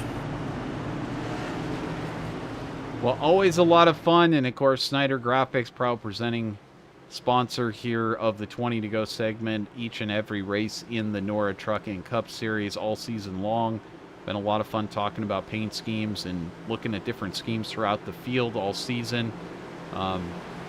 Certainly, Nightmare Graphics doing some great work as well over there, but some of the best, like Vincent Arthur's paint schemes painted by Snyder. Right now, Arthur takes that restart, does the most with it. He's back in the lead. 42 car is now into second place. Ryan Bird holding on to third. Was that Kleba? Yeah, he's got a drive-through penalty. What? Restart? Did he jump the start? He either jumped the start, had a choose cone violation or something. Let's see if we can get a moment from our pit reporter. Let's see if he's available. I know he's got his spotter hat on, so let's see if he can switch it off and tell us what happened here, as we're going to get a time to talk to our pit reporter, Josh Conover. Josh, we saw Dustin Kleba pull into the pits. What happened there? Lane change on the last restart. Oh, man. Yeah, that's... If we said no mistakes. He sped on pit road earlier, and now restart violation. So, anyways, we'll let you go back to your spotter hat. We just wanted to make sure what happened there with Dustin Kleba, and thanks for the information there. No problem. Like, starts have actually been kind of tough tonight. You know, it seems like every lane, like the front two or so, are moving like that half a car length that, you know, like we normally give. And, you know, if I was real nitpicky, I probably could call almost every start, you know, a lane change or whatever. But like I said, I normally give half a lane anyway, and obviously coming off a court like that, you got to be more lenient. But that one was kind of hard to let go. We got one. And we have another one. Yeah, we got trouble there. Couldn't tell who that was. Possibly Chad Engel going around? Yes, sir. I think that's Chad Engel. Oh, man. The pets on the side of his car are having a wild ride tonight. Absolutely. Those are actually his pets, believe it or not. Oh. I forget their names. I think it has something to do with... I think it's Jack and... Or no, is it Jack? I think it's Jack and Fenway, I believe. Fenway. Interesting. Yeah. Must be a Red Sox fan. He is. Well, Engel goes around, but clearly bringing a good message of adopting a pet. Can't see all of what's on the hood there, but a rescue organization. And yeah, it's a rescue organization up in Connecticut, I believe. Certainly. But yeah, that's definitely a great message. Adopt, don't shop. All of my animals throughout my entire family have always been adopted, never shopped for. So definitely go out there and adopt when you can. Certainly. And I think our pit reporter has rejoined us here. How's your driver doing out there, Josh? Your driver, Vincent. He's reminded me of like a pre-teen. I'm trying to help him with his restarts because, like I said, I could call obviously him and almost everybody for the lane change, and I'm telling him, like, you know, you're gonna yell at me, but you know, you're close every time. I was like, you reminded me of what you were telling me last night, because on the initial start I kind of drifted a little high and could have got called for it. I was like, you're literally doing the same thing.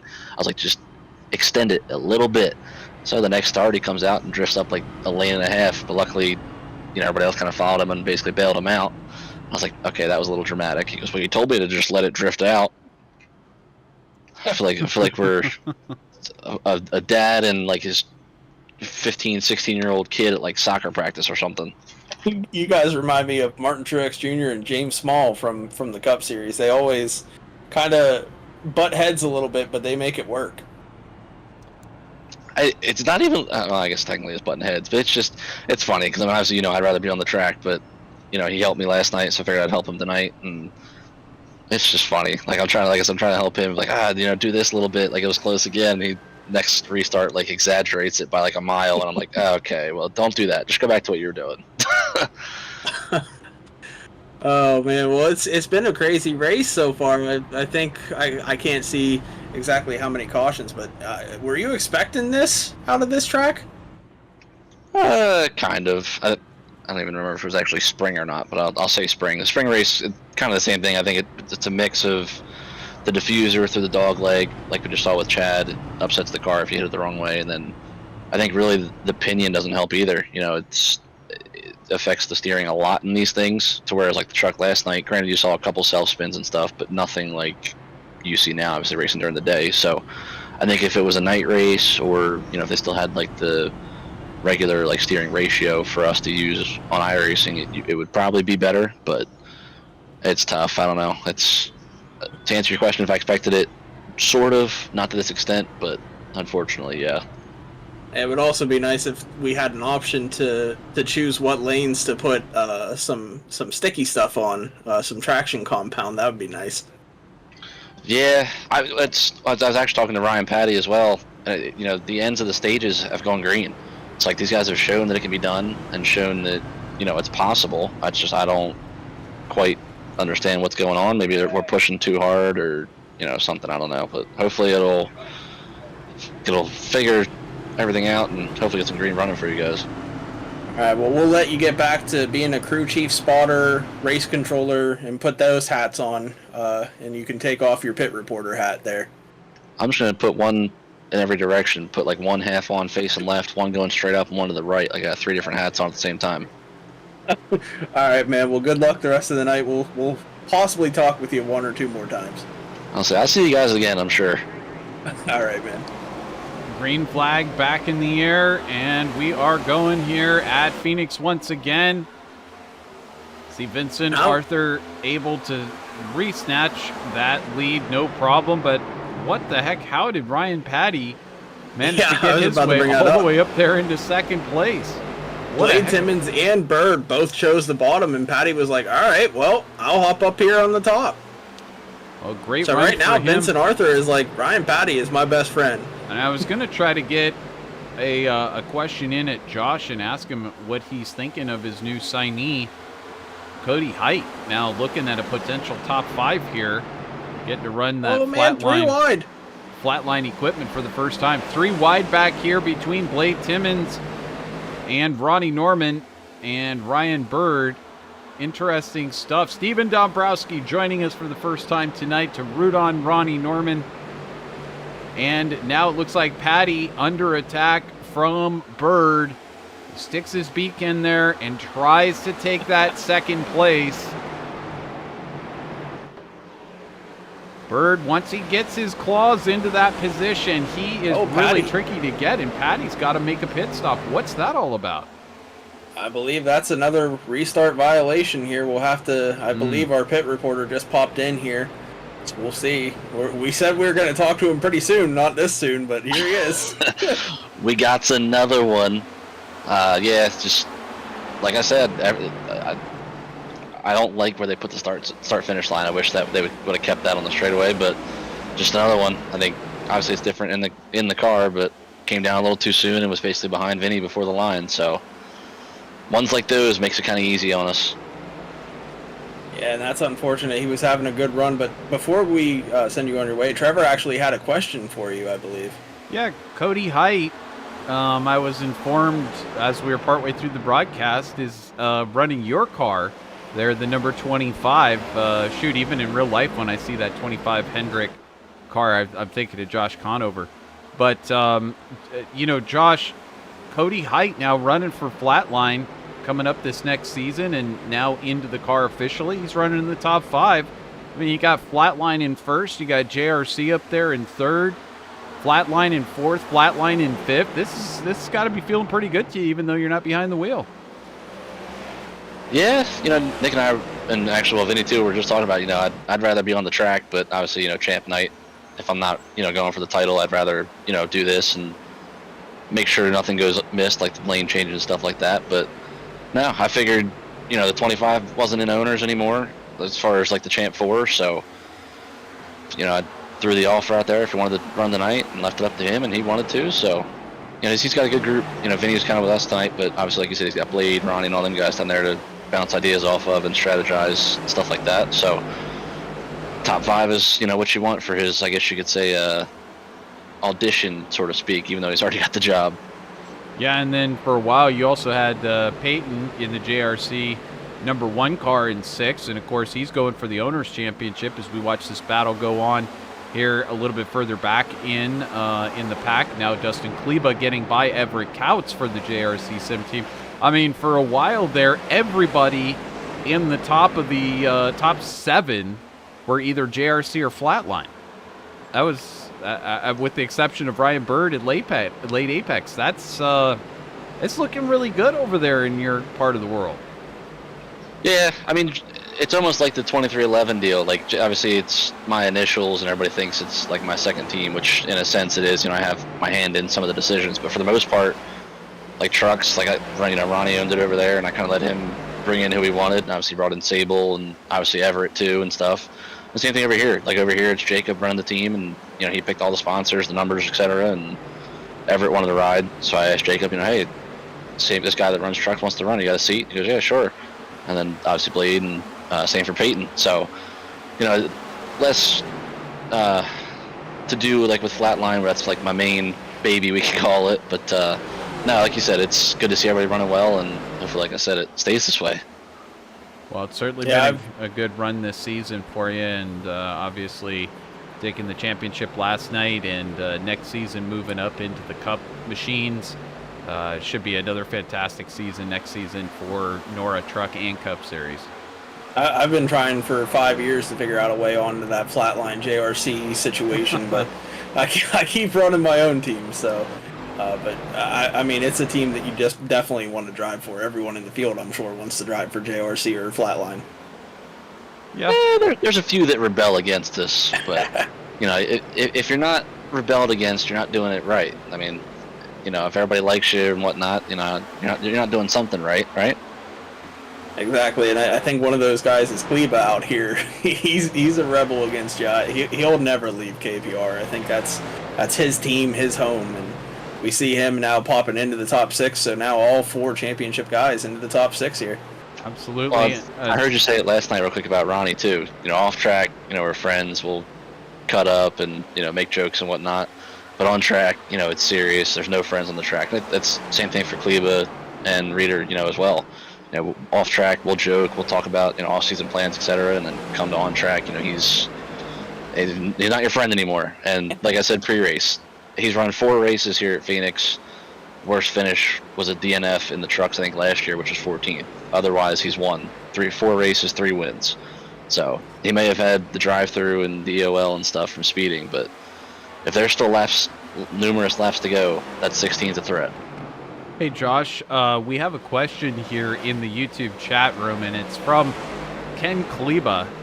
So, once you get the dad involved, some tempers start flying. I didn't do it. I don't understand what the penalty on Dustin was for, especially since it seems like it sounded there were other drivers doing it but weren't called on it.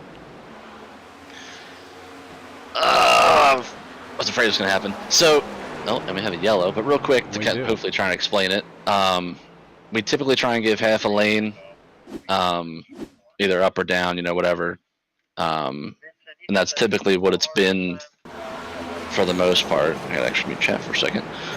It's about half a lane or so, and in that instance, Dustin was completely out of his lane, so more than the half a car, and was behind. I think it was Vincent at the time. He was behind.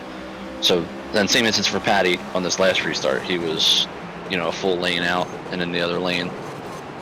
Obviously, I know it looks different in the car because I'm sure, like Kleba, he's obviously run long enough and he's had no issues. So I'm sure he thought he was at the line and could move down. And same for Patty. But we got two set of eyes in the catbird seat watching this one. So, well, we appreciate you talking us through that one, and certainly we see another one of your drivers there, flatline Matthew George. Looks like he had a big issue here. I don't know if the steering wheel had a problem or what the deal was, but he just put himself up into the wall. Team radio from actually the new guy, Mr. Height, said his screen went black. Yeah, it just looked strange that he just drove up into the wall and stayed there. So that... Yeah, he did a great job of avoiding everyone else by doing that. So we seen Ronnie Norman bring out a caution before with his screen going black. So that was a great job by Matthew George keeping it caution-free, or, well, not caution-free, but incident-free, we should say. So 2 things real quick. The new guy, as I just mentioned him for letting us know what happened with Matt, will get an EOL for too many stalls, which he just got. And I believe, I don't want to butcher his name, but I think you said it was Ken Kleba? Ken, yes. Nothing personal, Ken. I'll even go to this extent. I love Dustin. I love racing with him. He's probably one of the best guys I got in the league. So it's nothing personal, nothing like that. I just, got to call it fair up and down with everybody. So yep. He's got the talent, Ken. He's a wheel man for sure. Like I said, I expect if there's 2 laps to go, he's giving it all he's got, and he's going to give these guys a run for their money. So, well, again, thanks for taking the time to explain it, and certainly, everybody. I mean, this is as fair as it gets out here. There's absolutely no favoritism. If you had to call a penalty against one of your own drivers, you'd have no problem doing it, and if you had to call a penalty against yourself, you'd do it. So. Either way, Josh, great show you're running out here in NORA, and it's been an absolute pleasure calling all these races here during this season. Yeah, I appreciate it. Hopefully, like I said, I know tonight's been, I'll just say, bad, but it's like I said, I kind of expected it. Day racing with the pinion and the diffuser, it kind of gets funky, and even Joey said it when he wrecked, I think 2 cautions ago. He hit something funny with the diffuser and it snapped like it never did or never had done the whole race. What was the decision to run this race in the day? Of course, we were at night last night in the trucks. Was it just to be a little different? Was it to make it more challenging for this championship? Just real life. Whatever they run real life as far as time-wise we'll run. So out there, I think it was 1 o'clock start time out there. So we started at 1 o'clock on Tuesday, so obviously today, just 1 o'clock in sim. Truck race was at night out there, so we started the same time they did out there last night. Well, can I just beseech both NORA and the real life NASCAR that when we're talking about races in the desert of Arizona, can we just have a later start time? I mean, not to fry these poor fans that are out there in the stands, and it's also a little easier on the tires, but either way, if it's real and it's realistic and it's being simulated here in NORA, we certainly appreciate the effort to get it as real as possible. And again, that's what we're out here for. We're out here to get a realistic run for all these drivers who feature themselves as real life NASCAR Next Gen driving cars. So before we go green real quick, I'll give you a little tidbit of information. If my fuel numbers are correct, I'm not in the car, so I'm not 100% sure. We're taking the green here with Chad Engel in the lead, and Vinny choosing the outside, starting second, with 57 to go when they cross the line. My fuel numbers say there's 55 laps of fuel.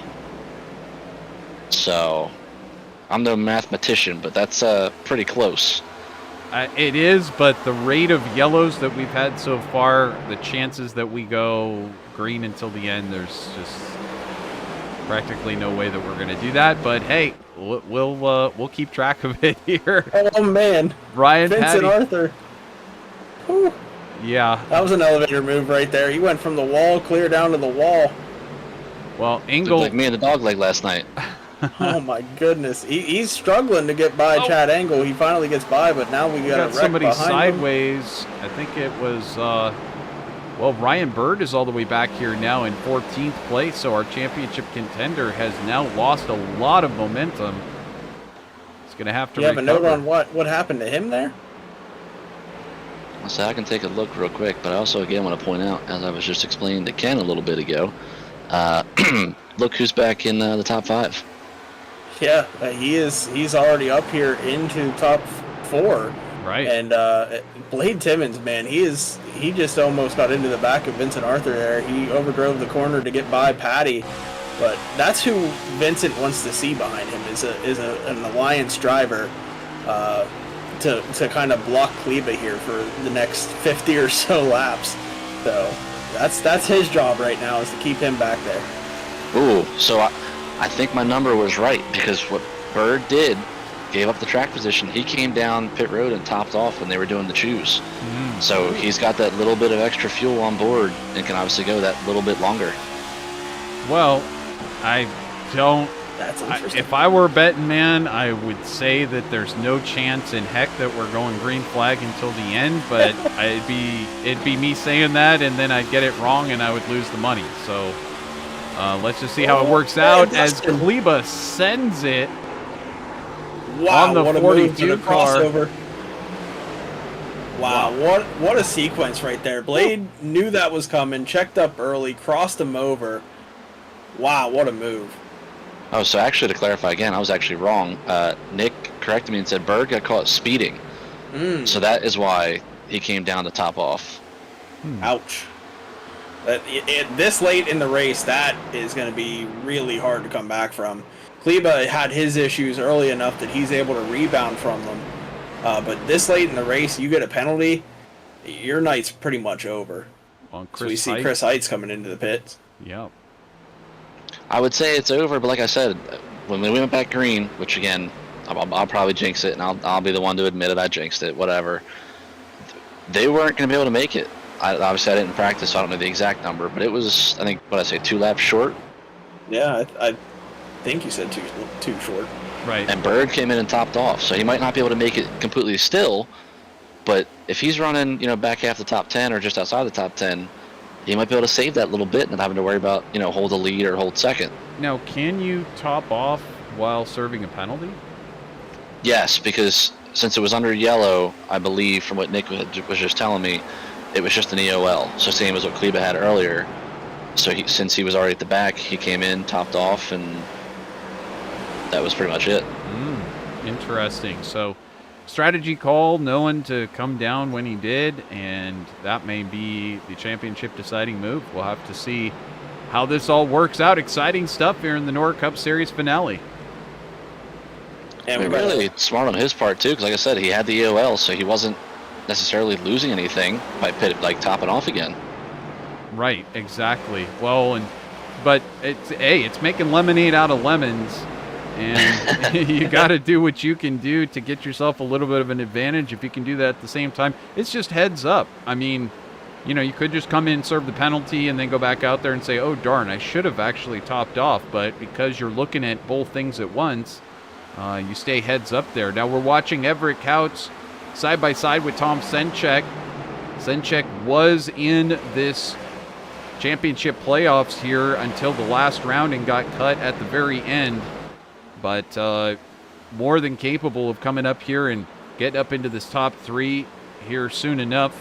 But Everett Couts doing a great job as well as of late, holding down the fort here at JRC, besides the 42 car right now, which is up into second place. So good stuff out of both of these drivers over at JRC, but Tom Senchek trying to support his teammate over at Late Apex Racing, who now finds himself up into 11th spot. So we'll see if Ryan can manage to track his way through the field a la Dustin Kleba. Well, I'm sure Bird right now is talking to his teammate saying, hey, is your arm getting itchy? I think I need a caution. You might want to itch that arm and take your hand off the wheel for a little bit. Well, It's honestly, funny you say that, Chris. I was going to say the opposite, because if he topped off and he's got that little bit of extra fuel, like I said, running 11th, not leading like Arthur or 3rd like Kleba, he might be able to save that little bit. So if I was in his shoes personally, I'd probably tell Tom, obviously I know you want to win, but right now I'm in the catbird seat. These guys push too hard and don't save the fuel, and it comes down to that last little drop of fuel. I have to save less fuel than them. I can push a little bit harder at the end. Well, do you think him knowing that he has enough fuel to the end, do you think he dares to stay out and get that track position? I think it depends on how long this run goes. Like I said, I don't know for sure because obviously they had just pitted, to fill the car before he came in to top off. So I don't know how much fuel he got exactly. But like I said, every little drop, would help to where he would have less to save as opposed to, like I said, Arthur or Cleva or even Norman at this point. So, if they have to save, say a lap, and he only has to save half a lap, coming down to it, he might be able to push that little bit, which, could be the defining factor. And a guy who's been good at saving fuel all season has been Norman, so with him not being up in that front three, these front three are definitely not saving any fuel right now. They're all pushing it for everything that it's got. Norman able to just kind of back it down a little bit and kind of run conservatively right now back there in the 6th position. And you said that about Norman, but now do you remember back to Vegas? Cleva went, 45 laps, whatever stage 1 was, stayed out, saved the fuel, and only had like 6 cars in the lead lap because he did that. Yeah. So I would say saving Cleve's pretty good too. Yeah, he's definitely good, but right now, I mean, him keeping up with Vincent, he has to be burning his fuel off right now. Let's see on board how much he's getting out of the throttle. He's getting out of the throttle a little bit earlier than he's been doing all night, so he's saving a little bit. Still running really good lap times too. So I'm trying to do my math here. Math is always hard. It was one of my better subjects, but they all pitted like last hard. on 127. Okay, so yeah, Bird was 129 to top off with his EOL. So what do we got? Like 30 to go? 40. 40? Oh yeah, 180. Yeah. So yeah, I think it's close.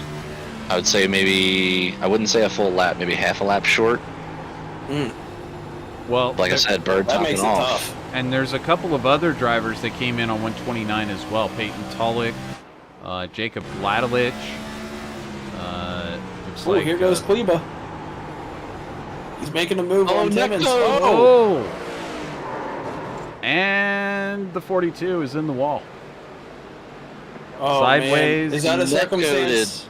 Oh, was it netcode? Oh, no. At least on my end, yeah. Kleba dusted up a little bit, but they never touched. The initial contact was netcode, and then, like I said, the pinion just sucked that car back around. And this, in my opinion, a soft left front spring, but hey, what do I know? I'm no setup guy. Yeah, that one.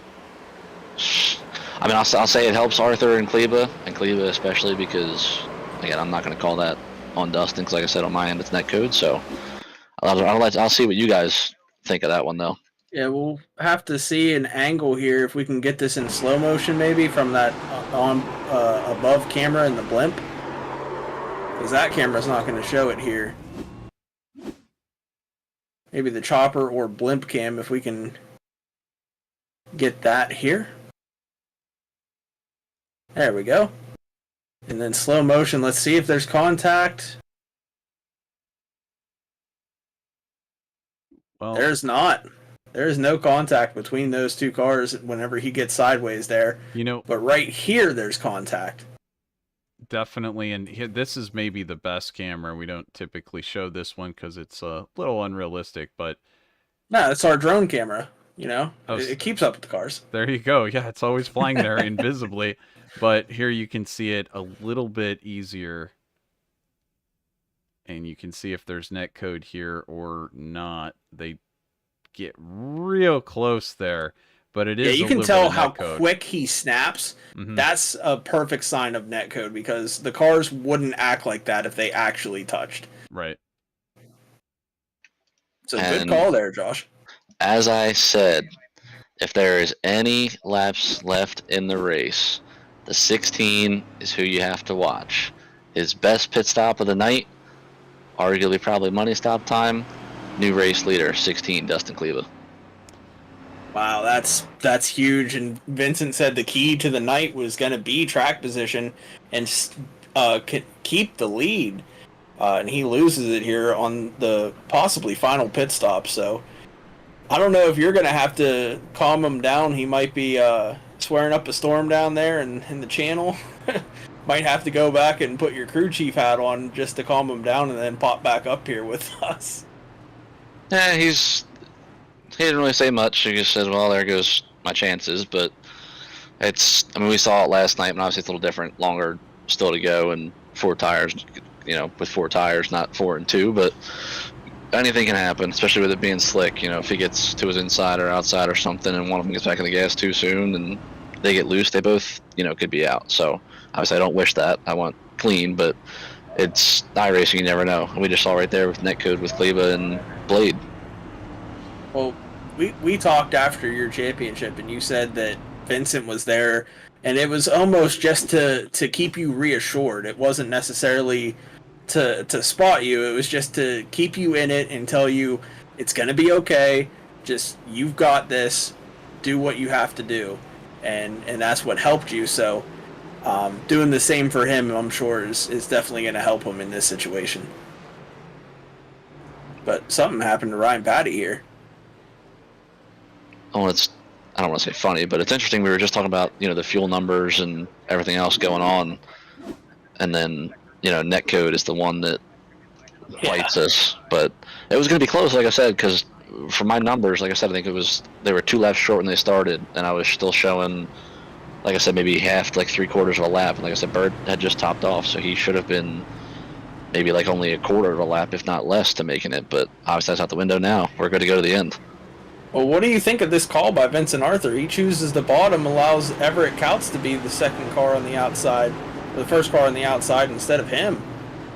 That's what we wanted. He asked me, and actually while you were talking, I was talking to him, but I switched channels real quick, and I told him, I said, you can start outside and obviously be up there with him, but if you get a bad start, obviously you can't cut the dog leg as much as they do because you're on the outside. You're just going to get trained by the guys on the bottom and could end up, 4th or 5th if you're not careful in 1 and 2. So I told him line up behind them and try and time the start and stay with them. We'll see. Huge restart for Kleba. Yeah. Couts with a good restart as well. Vincent Arthur right there holding on, and he managed to get underneath Couts there for that second spot.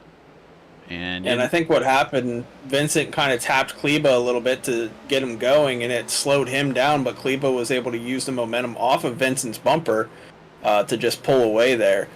But Vincent, he's going to try to run him down, and I think he's going to possibly overdrive his car to try to get to him just so that he can get the lead, because it's going to be so hard to pass. I think that's going to be the move right now, is to kind of push it, get in front of him, and then hold him up. Well, and in the meantime, Steven man, Senchek. We've got Senchek around. Is that going to bring out a caution? It will. It will indeed. Vincent's got another opportunity. We've got a couple of cars, including Ryan Patty, now involved in this. He can't seem to get by. It's a parking lot. There you go. Matthew George getting through. That's actually Blake Hoppy. It's a little difficult to tell. There's not many parts left on that machine. Oh, the right front's not spinning at all. That's a lot of damage to that suspension. I think that's what caused him to come back up into the track. Well, take a look here. What we're best at here at VRN is determining what the cause of the caution is. We get a lot of practice doing this during the races. I don't know if that's a good thing or a bad thing there, Trevor. I don't know. Oh, well, typically it happens during Icon. This happens in with Senchek. It looks like Patty almost loses it by himself. I'm going to back this up here and take one more look at this one. Yeah, he does. He lost it on his own, but someone else in front of him also had an issue there. I'll see. Let me know if you guys can get a better view. I don't know if Harper doesn't help Senchek around here. Oh, it's close. I think to me it looks like it's in the middle of the corner once, gets off a little bit, and then tags him again. Maybe it's like there's contact. Yeah, definitely looks like it's very, very close there. Let's see if we can get on Harper's machine and take a look at the front. Oh yeah, right there's the tap, and gone. You tapped him 3 times. The old bump and run. Yeah, this was the bump and dump though this time. Yeah, unfortunate for Senchek again, championship contender until this most recent round, and sadly his night has turned into shambles. Of course, he really wants to get that first win before the end of the season, just like everyone else, and tonight it has just gone from bad to worse. And that right front still isn't moving for Hoppy. Now it is. There we go. So they're going to have a lot of work to do with that 10 car. Well, and what this does is it gives everybody a chance to reset once again. Anybody else coming down to take tires? Not right now. Yeah, I think the set you're on, I think, is going to be the set you're going to end the race on now at this point. Well, did we not see 4 tires at the very end of the race play a major role last night? Yeah, but it's easier to pass with the trucks. I think Josh can back me up on that. It's a lot easier than these Cup cars to pass. So if you stay out on old tires and you can just hold them off for 3 or 4 laps, that's all you need. Yeah, I think last night, like you said, Chris, was definitely easier to pass, which is weird considering we couldn't downshift in the truck. But I think nighttime definitely helped. But I was just talking with Vinny again, and I think 1 and 2.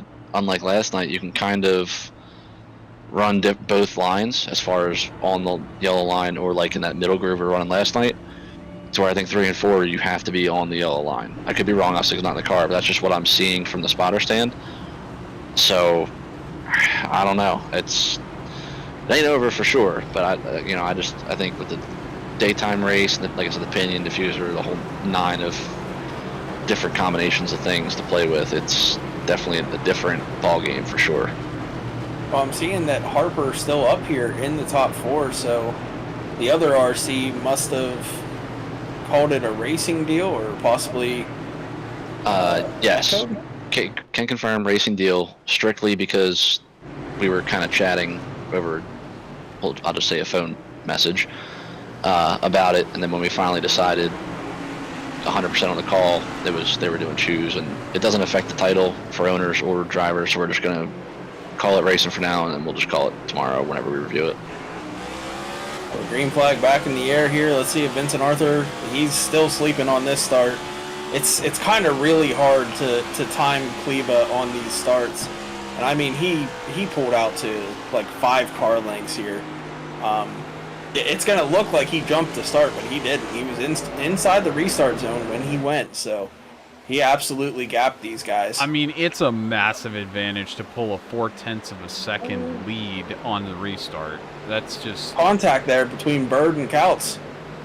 Well, this is one. Well, I can tell you, Chris, because I know you made the comment the last start about you thought Vinny got into him. He did not the last restart. This one he did. He got into the bumper, and just, from real life experience, when you're leading and you feel that guy bump you, that is the perfect time to go, because I'll say 99% of the time, because there is 1% that will stay in the gas, but when they hit you, they're either going to lift or drag the brake to get off of you. If you're the leader, that is your perfect time to go. As long as you're in the zone, like you said, you're gunning it right when you feel that contact. And here comes Norman now. He's going to get by Couts. Absolutely monster run that he gets by Couts. How about fastest lap of the race that time for Dustin Kleba, 27.63. Actually, amazing ties on that lap. Vincent Arthur does down to the 100th of a second, 27.63. Kleba that time backs it up with another faster lap, 27.60, as this track begins to cool down. Kleba is starting to heat up. Oh, Everett Couts almost got into Bird there. He thought better of it. He backs out of it, and he's going to let Bird go. And now it's going to stack up the field a little bit. Blade Timmons going to be side by side with Tulloch, his teammate. Couts kind of holding these guys up. Oh, 3 wide behind them. I believe that's Patty, Caudle, and Height. Definitely Caudle, Height, battling it out for the position. I almost called him Conover there for a second. It's a very iconic car right there. Absolutely. I guess it means I'm doing something right, huh? Oh, man. Caudle drifted up a little bit on the track there. Didn't give Height much room through the corner. Oh! Oh, and there goes Height. There Big goes contact. My goodness, that was a monster hit. Get the helicopter in here. We're going to need airlift. Oh my goodness, that car is My beautiful destroyed. car. We were just talking about it. You get to experience it firsthand. That's what we call the broadcast curse. Mention his name, wrecks instantly. And you know what's funny? I mentioned it. It's one of the things I strongly dislike about this car. I would even use the H word because it's up there. But he caught the apron wrong with the diffuser, and it just sent him to the wall. Trevor has the best name for these cars, Prima Donnas. Well, dare we watch this onboard? This is gonna buckle up, folks. I'm gonna look away. Not for the faint of heart. I'm busy. Oh man, I sure hope Cody got his hands off the wheel on that one. Josh, I'm hoping your steak and champagne stays down after that. That's a rough one there for Cody Height, and we'll take a look here what Chad Engel saw up in front of him. I think he's going to need a new pair of pants in the pit here. Whoa. Oh my goodness. Whoever's behind Chad Engel, he had the crazier I'm one. going to guess it was Hoppy, so we'll just see what Hoppy saw. That was something else from, although... If you want an onboard, pits. did you look at Chris Heights yet? No, we saw somebody almost get into him, so... Oh no. Is it Heights here? Oh my goodness. It is Heights. Yeah. Developing story. Uh-oh. I think Vinny's wheel just broke. Oh my goodness. He's gonna blow the motor. Oh, maybe he fixed it?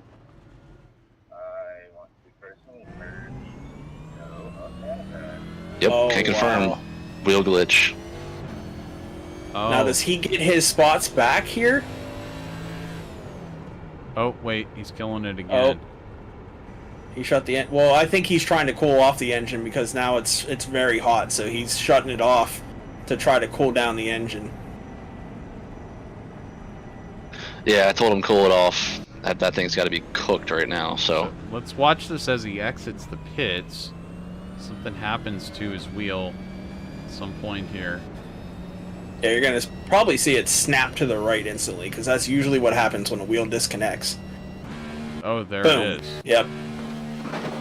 Oh, and the pedals just go crazy. Yeah, and it pegged it. Oh, no.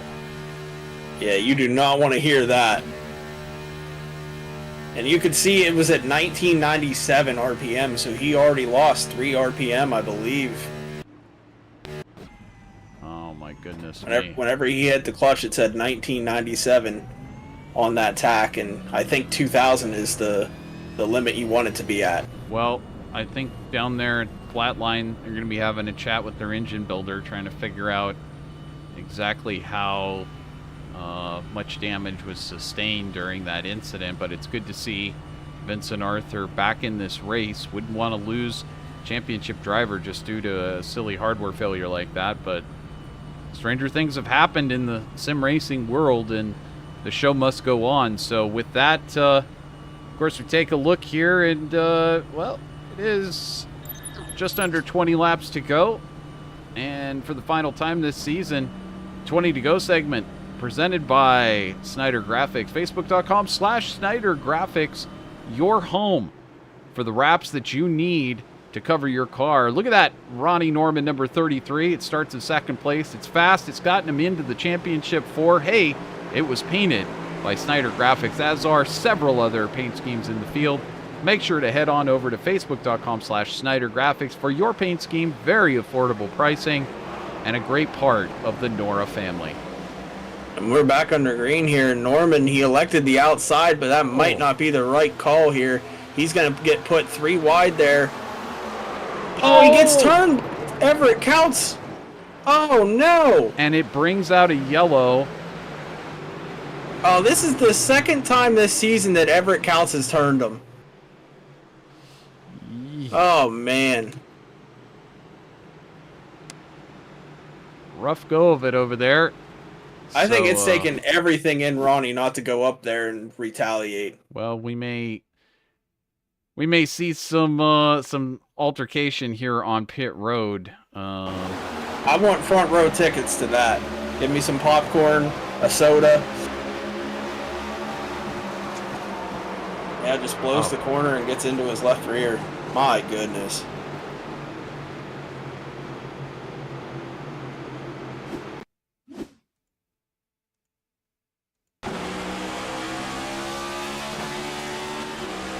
Josh saw both of his drivers in this little span of 5 minutes here.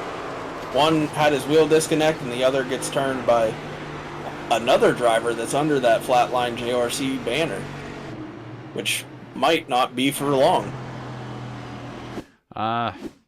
That's an interesting possibility, but Norman, this is what it looked like. He was running in second, fighting for third and second right there, and hopefully he has not sustained too much damage to that machine. Yeah, and I think Josh can back me up on this one. Everett Couts last night was not doing any favors for the championship guys either. He was out there running them as hard as he can, and now he's out here running these guys as hard as he can and ends up putting his team owner, essentially, into the wall. Well, here's Ronnie Norman sitting on pit road right now. And Christian, can you send some of the gnomes down there to do a little bit of damage repair? I'm sending the gnomes down there to just say, hey, man, it's okay. You know, it's been a great season. If you don't go out there and get them this time, you can still hold your head high. I know me and him are running a new league tomorrow, which is going to be a lot of fun. It's been a while since me and him have been teammates, so it's going to be interesting tomorrow talking to him and throughout that race and seeing what his opinion is about tonight. But I think there's a good reason that Conover is quiet right now. He's probably talking to both of them and trying to calm them down, maybe keep them in this fight. I believe Vincent just got 4 tires, if I'm not mistaken. He put the lefts back on that he didn't get earlier, but I was trying to actually go through the rule book because I swore, because I know I've said it in race before, I swore we put in the rule book about maintaining pace speed. It's obviously why Vincent got the EOL, and I can't find it. But like I said, I know we've said it in race, so it's like it's one of those, like, it's there but it's not there, and I'm kind of salty about it. But it's in real life. I believe maintaining pace speed, you have to do it. But I mean, for iRacing, there are circumstances that are out of your control that limit you from maintaining that. Which it's kind of good to not have that in the rule book in case those circumstances happen, where if it's a TV going black or a wheel coming disconnected, you're able to still get your spot back because that's out of your control. Well, yeah, but like I said, we've had situations before where, you know, we have EOL'd somebody or told them to go, like, wherever they started getting their pace back or whatnot. But just because in the same instance, if, you know, your wheel disconnects and you bring out a caution, like, yes, it's not technically your fault per se, but you still brought out the caution, so you would still get that. Well, before we go back to green, let's refocus on the situation at hand. We still have 2 of our championship contenders up here in the top 5. This is going to be potentially Dustin Kleba or Ryan Bird's night. But Ronnie Norman did manage to recover. He is going to be on this lead lap. He still has a chance at this one. He's going to be starting back in 11th place. So should he get a caution, he'll be able to possibly catch back up again. But he's got to make a whole bunch of passes.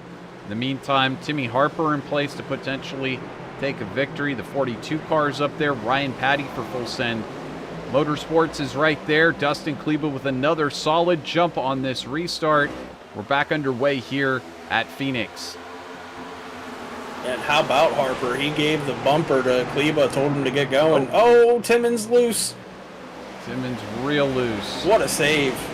Meanwhile, Bird gets underneath them. Tulloch, Caudle all get underneath the 42 machine. And there's Kleba up in front doing what he needs to do. Can Harper go and chase him down? Can anyone go and chase down Dustin Kleba, who seems to have taken control of this race? We've got another incident in the back. Ronnie Norman just getting through it. It's Adam Kulikowski, and it looks like that's Chris Heights sideways on the track, but the yellow does not come out. We stay green for the moment. Heights going to get it going. He's got to get running and get off of that apron. Manages to keep it going around, and I think we stay green. So Kleba, Harper, Patty now in third place for Full Send Motorsports. Ryan Bird in fourth place. Blade in fifth. John Cottle in sixth place. Actually scratched that. Now Cottle moving forward into that fifth spot. Here comes Vincent. He's trying to rebound from that earlier problem that he had, and he's going to go underneath Cottle here in the dogleg. Let's see if he's able to make a move into turn one. He's going to drive it in pretty deep on the bottom. Roll the center pretty well. He's possibly going to clear Cottle. He does. Really Cottle great with a run back to the outside now. Fantastic run, and he's going to try to take two and take that 42 machine as well, and he does. Vincent is a man on a mission right now, trying to catch up to Dustin Kleba and Ryan Bird. Well, Christian, we were talking about those new tires. How about Vincent Arthur coming in on lap 171 to take on those new tires? Kleba and Harper coming in on lap 150. Ryan Patty on 157. Could this be a factor, having 12-lap newer tires here at the end? 8 laps to go. Vincent Arthur going to have to really work at it if he wants this championship. Yeah, and I was going to say, even if he can get up there and pass Bird, that's a better chance at some cash, because like we haven't talked about it all night. Bird, big wiggle. Yeah, I saw that, and Patty also had a wiggle. He got into the wall. But these guys do have cash on the line at the end of this. It's not just for bragging rights, so... This right here is about a $50 to $60 pass right there. If he can pull it off. Here he goes. He's trying. Oh, contact! He moves him up the track. A little bit of contact between these two championship drivers. Bird manages to retake the position. Vincent Arthur back to fifth. And he gets Vincent sideways. hits him. He hits him again. He's going to turn him. Oh, and the 42 gets into him, and he takes him out. That takes out Vincent Arthur as well. I've seen better classes of sportsmanship than what I just witnessed right now. Was it a case, though, that Bird maybe brake checked him after he hit him a couple times and jammed on the brakes? We saw that in real life. Oh, man, this is going to be hard for the RCs to go over, but we see, obviously, there's one tap right there, then a second, then a third. It does look like Bird slowed down, but it was maybe because he was trying to save his car, but oh my goodness. Vincent, he's clearly not the type of guy that would intentionally wreck someone. I think he tried moving him up the track, but just a couple too many bumps sends him around.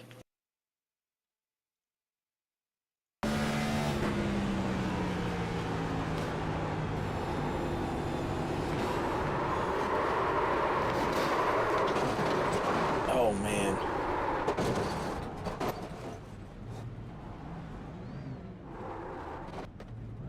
You know, I had a feeling at some point this weekend, in one of the 3 championship races, we were going to have some tempers flaring and have some contact between the championship guys. And finally, the tempers boil over with a lot of cautions. It usually has time to boil over. And there he goes. And man. Well, I mean, honestly, Timmons involved in it. When you watch it from onboard, you can see everybody's charging hard. Vincent's trying to make a pass on Bird, and you know, there really wasn't time for Arthur to react from the first time that he makes contact, which was probably incidental, although he just kind of went with it. But he didn't know that Bird was going to check up that heavily and ended up tagging him and putting him up into the wall. So well, now the question is what are Harper and Patty willing to do for a win? Are they going to go up there and race Kleba like they need to win here? You know, Patty, he's looking for momentum into next season. He's going to be running either part-time or full-time for me for a championship, so he wants something to prove. Harper, he could have won a championship in the Icon Cup Series, and he's been a pretty dominant factor throughout the Truck Series and Cup Series here in NORA. So he wants to finally get into the win column for the first time since the Spring Phoenix. He won there, so he wants to go ahead and sweep Phoenix. This would be absolutely phenomenal to see for some of these drivers, but of course the focus is all about Kleba up there in the top spot, and now Arthur and Bird have left the scene, so no longer part of this fight for this overall win. And that means, as you said, it's down to these spoilers who might be able to win this final race and go out with a bang. Harper, of course, part of the championship hunt over in the Truck Series and in Icon, and unfortunately coming up dry in both of those cases. And then, tonight he has a chance to win and go out with a bang here. And Ryan Patty, he had to miss a couple of races in the playoffs over in the Icon Cup Series, and as a result, he was not able to continue in the playoffs, and then kind of left some cards on the table Sunday at Phoenix with a good running race car. And that's not the first time either. I mean, he's been a front runner before and just been caught out in incidents, as most of these drivers have. But he wants to, to go out with a bang as well. He wants to say, hey, look, I can come back and race in this NORA Cup Series next year for points and possibly take some victories. But look at that. They give up the outside position to the 42 car. And he's in an owner's battle with that 16. So that's right. I believe it's the 1 car, actually.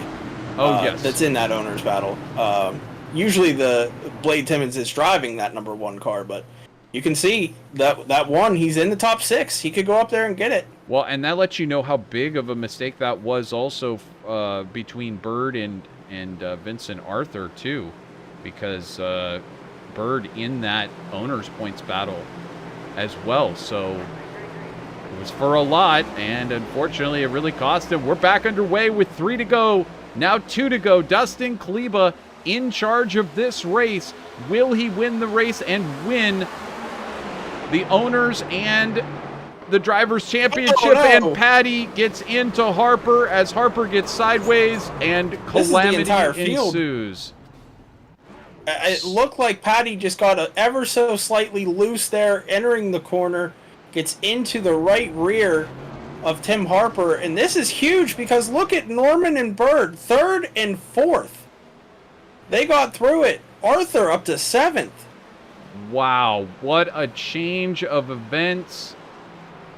My goodness me. Let's back this one up and take a look at it. And Christian, you're going to have to walk us through this one. We'll go real slow on this one.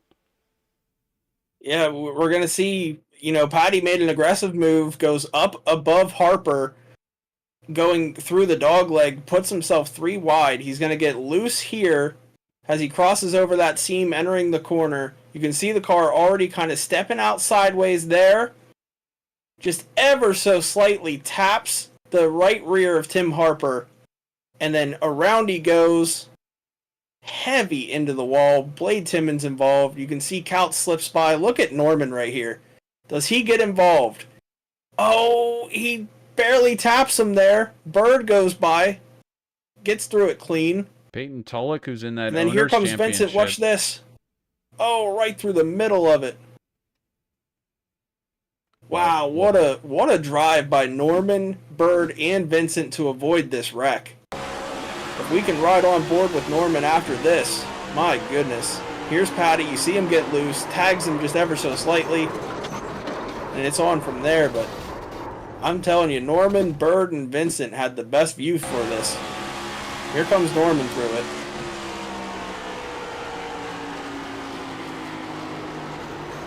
Oh, man.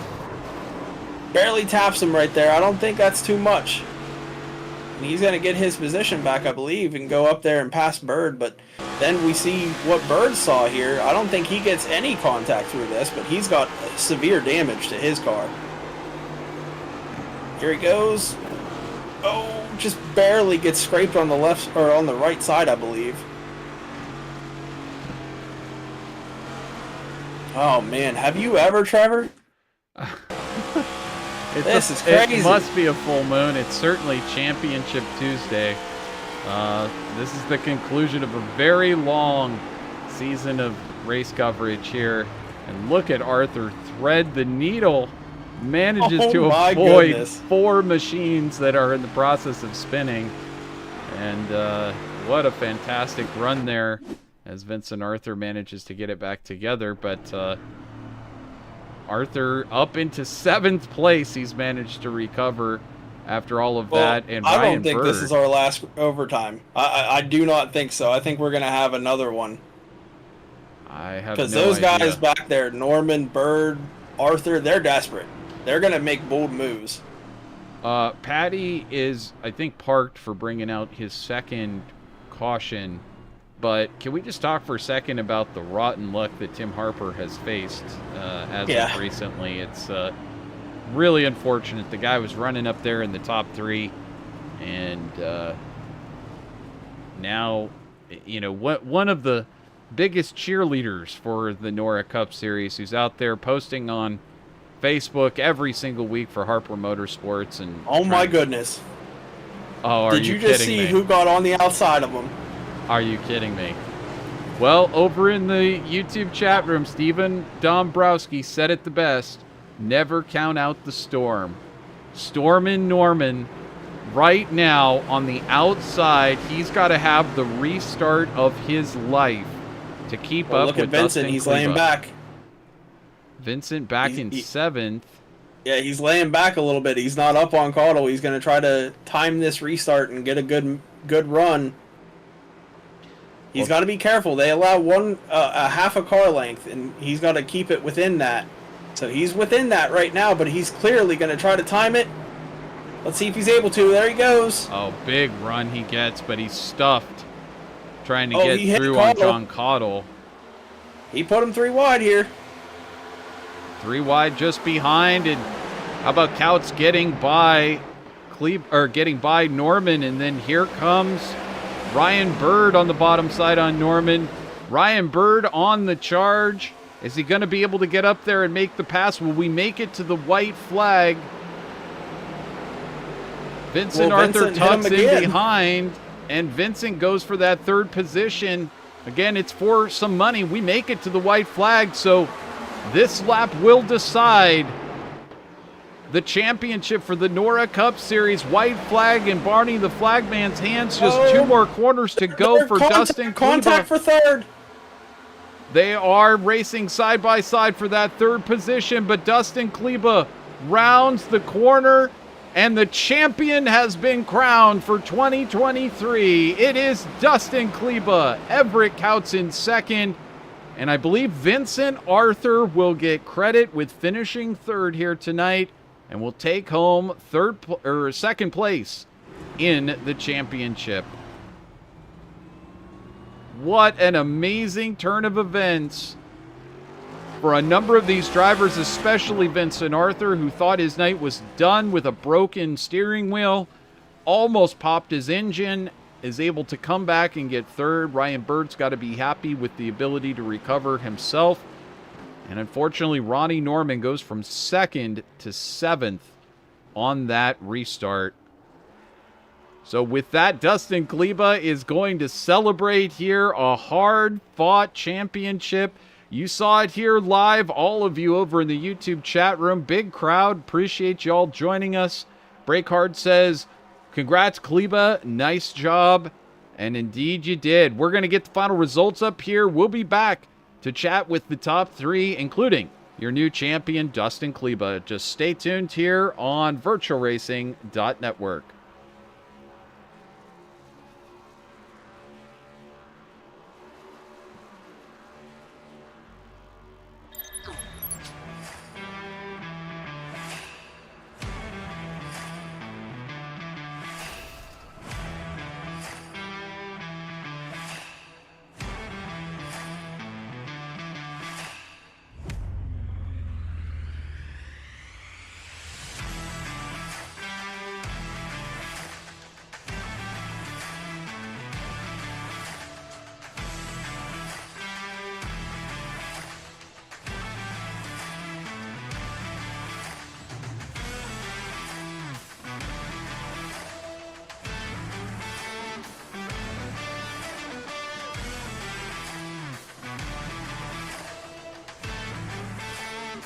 And welcome back here on VirtualRacing.Network. Dustin Kleba trying to drive it in there to the winner's circle, and there he lights it off. Dustin Kleba, so proud to take not only the race win, but take this championship in style. You love to win it.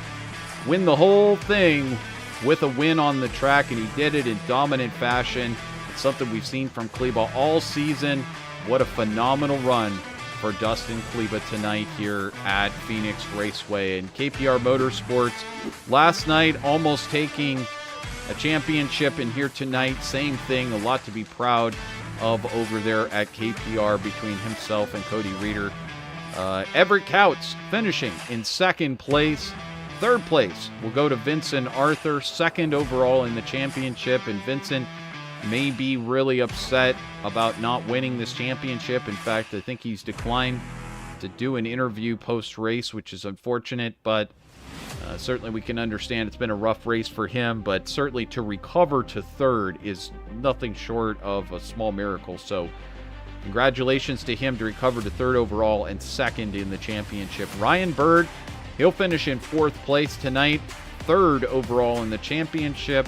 A great job by Bird in this championship, and he stuck in there hard through the whole end of this championship. He had great consistent finishes and a great overall season for him. John Cottle, a fantastic finish here at the end of the season for him, getting a fifth place at a very tricky track.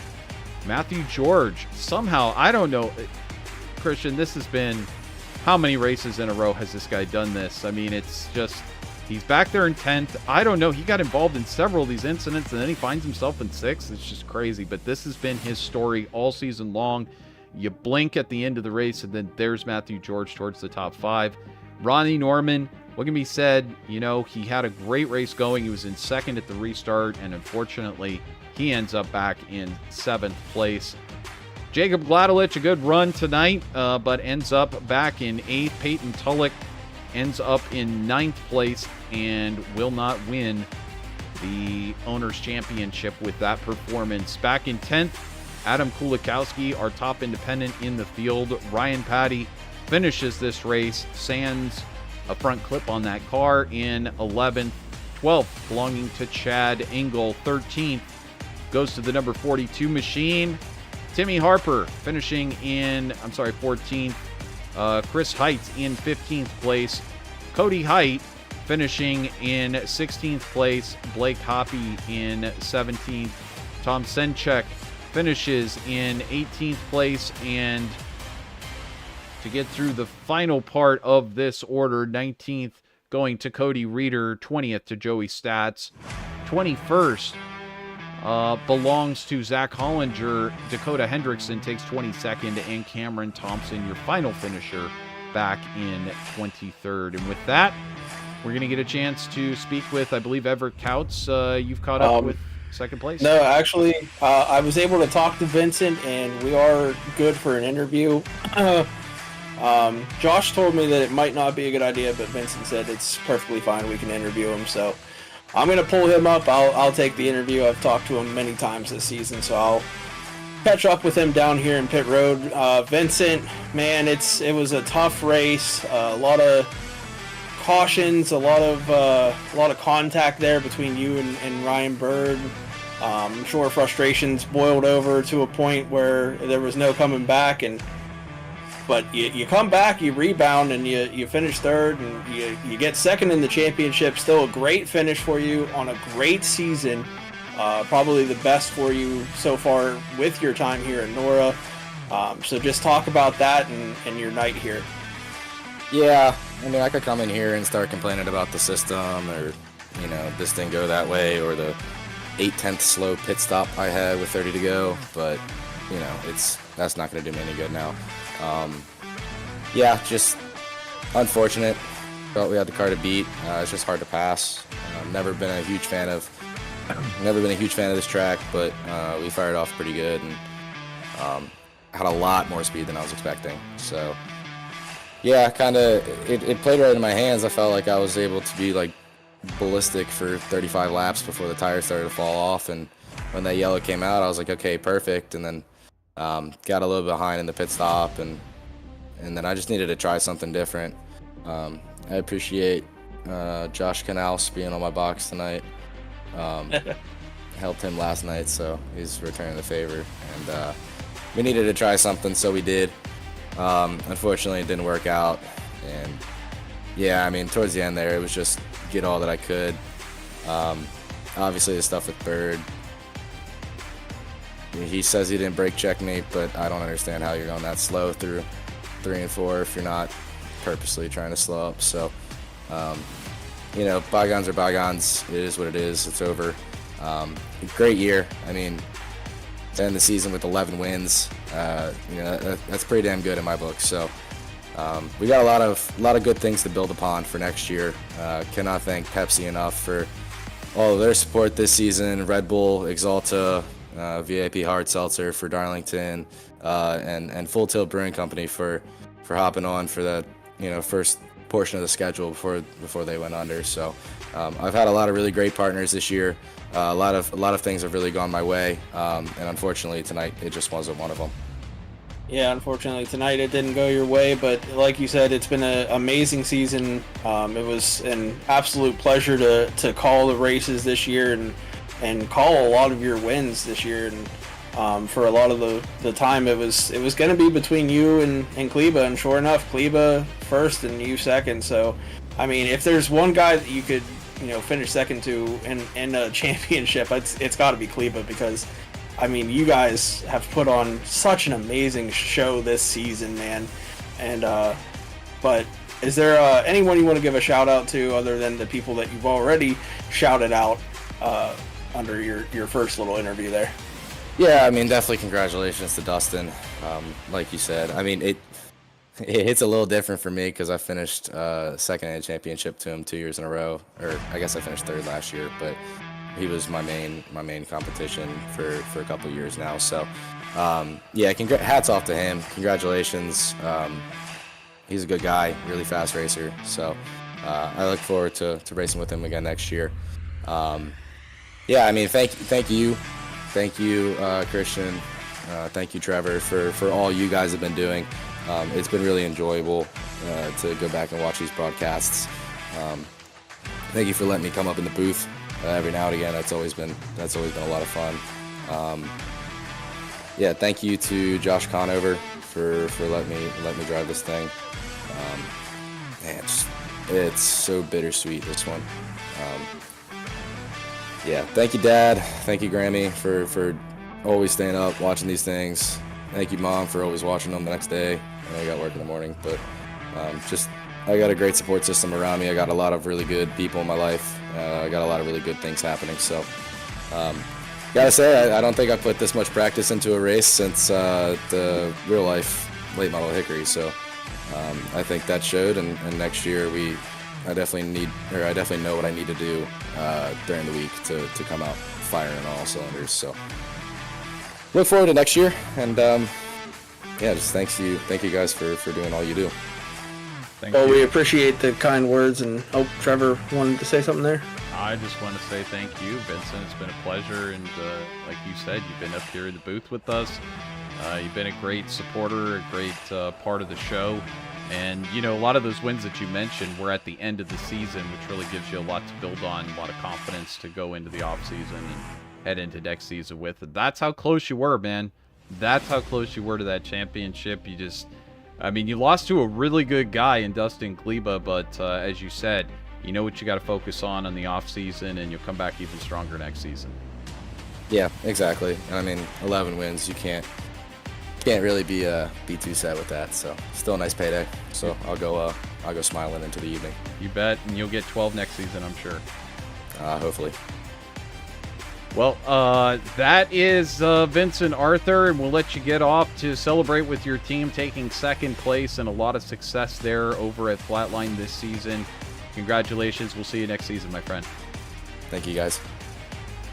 So that was Vincent Arthur, and, you know, a little disappointed, but no profanity. And didn't really throw too many people under the bus. Obviously, there's some questions about some situations that came up there during the race, but you know, ultimately he finished ahead of those who he had the problem with. So I don't know, may have cost him the championship, but that's for them to decide behind closed doors. In the meantime, I think we get a chance to catch up with our second place finisher, Everett Couts.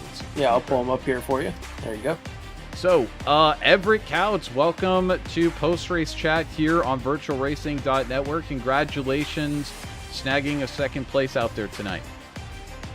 Thank you. I appreciate that. I mean, I think I came back from a lot of adversity for that finish. I mean, couldn't qualify, got wrecked about 3 times. I mean, I was around to pretty much every wreck.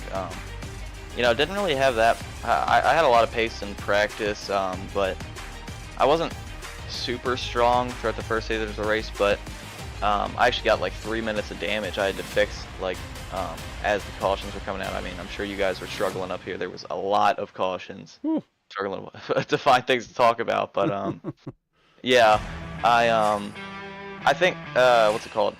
Unfortunately, I couldn't get back to Dustin. I mean, he's one of the best. I'd probably rather lose to him than anyone else in the field. That just, I mean, I would honestly I might consider him up, like him and Vincent are probably 1 and 2 in this league. I mean, it's just unreal. So yeah, competition is insane here, but I'm super thrilled to get a second place finish here. Yeah, you take the second place finish. Of course, there was a lot of incidents in this race. Pretty much everybody caught up in incidents, but there was a big incident that involved one of the championship contenders with Ronnie Norman. What happened during that incident so we can set the record straight? Oh yeah, I forgot to mention that. I mean, that was just, they called it a racing incident. I mean, I don't know. I was in the call with Ronnie, so I was like furiously apologizing to him. I mean, I thought that Timmy Harper was on my inside going into the turn, but he actually cleared me. But I was still trying. I was thinking he was going to slide up because he really sent it in there and just washed up the track into Ronnie. So they called it a racing incident. I mean, I'll take a second from it, I guess, but unfortunately Ronnie might have gotten a worse finish from that. He was actually able to rally back fairly well.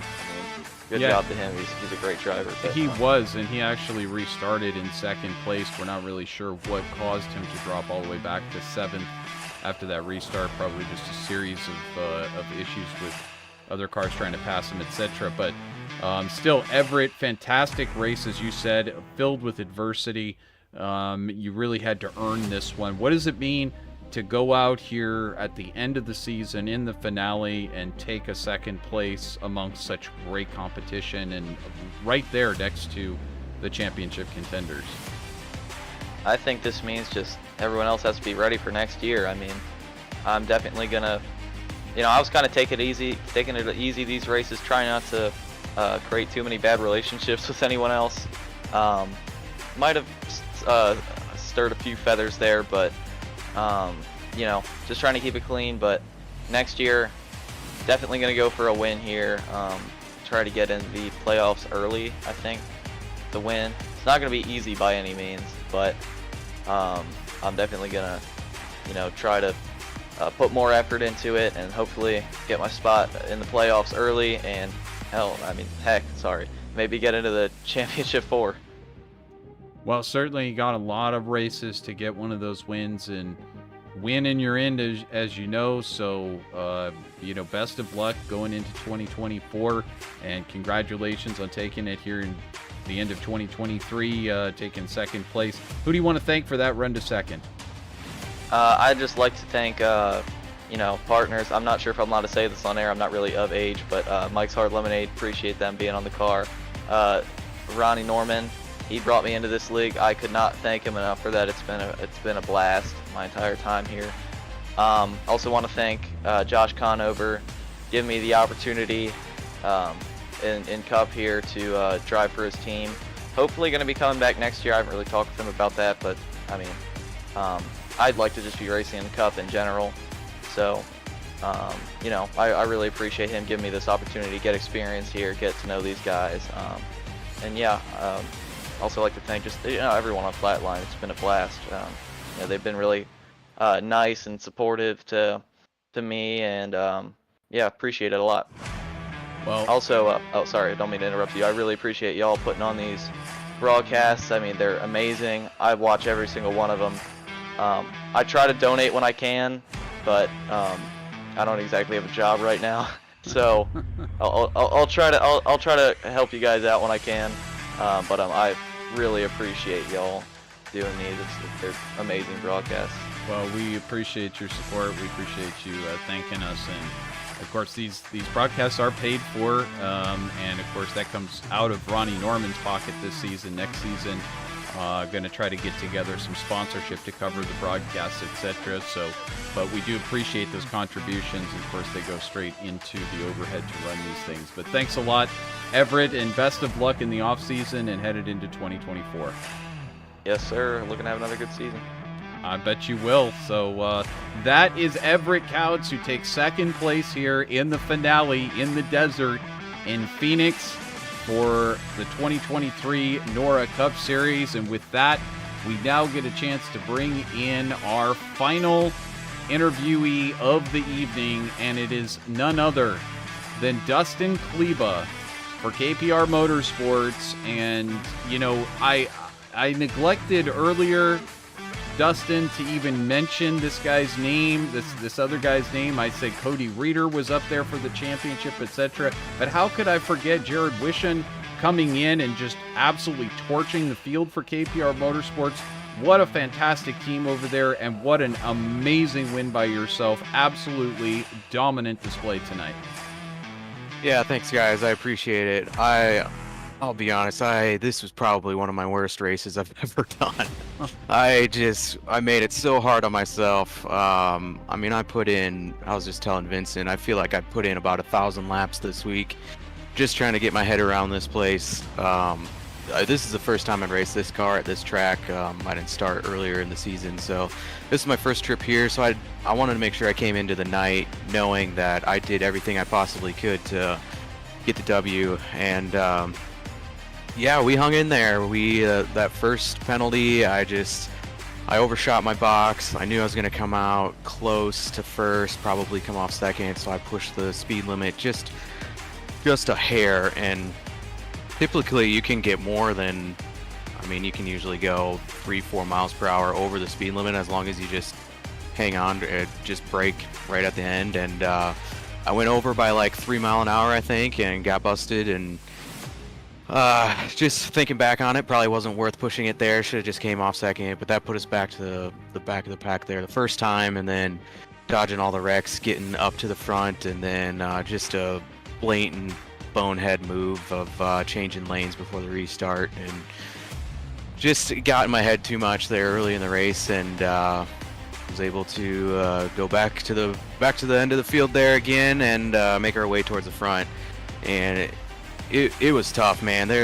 You could tell who had a teammate in the championship for, because they were racing like it was the last lap in the race. And I mean, I can't be mad at those guys. They're just helping their buddies out, and if Cody was there at the end, he'd probably be doing the exact same thing. So yeah, it was a wild race. I hate that I got into Blade there. Sounded like it might have been a little bit of a connection issue that bounced us, but he was racing like crazy, trying to get Vincent to run away with it, and I just got into him a little bit. And I mean, once we got to that point, I just really wanted to try and focus on saving. We were about a lap or so short once we came off pit road, saved about half a lap under yellow, and then once we went green, I just tried to back it off, and I was about, I mean, I probably would have ran out coming across the line, so it was really close. But then the yellow came out and didn't matter for anything. But yeah, it was a wild race. I wish we could have ran a little bit cleaner race, had some more green flag laps.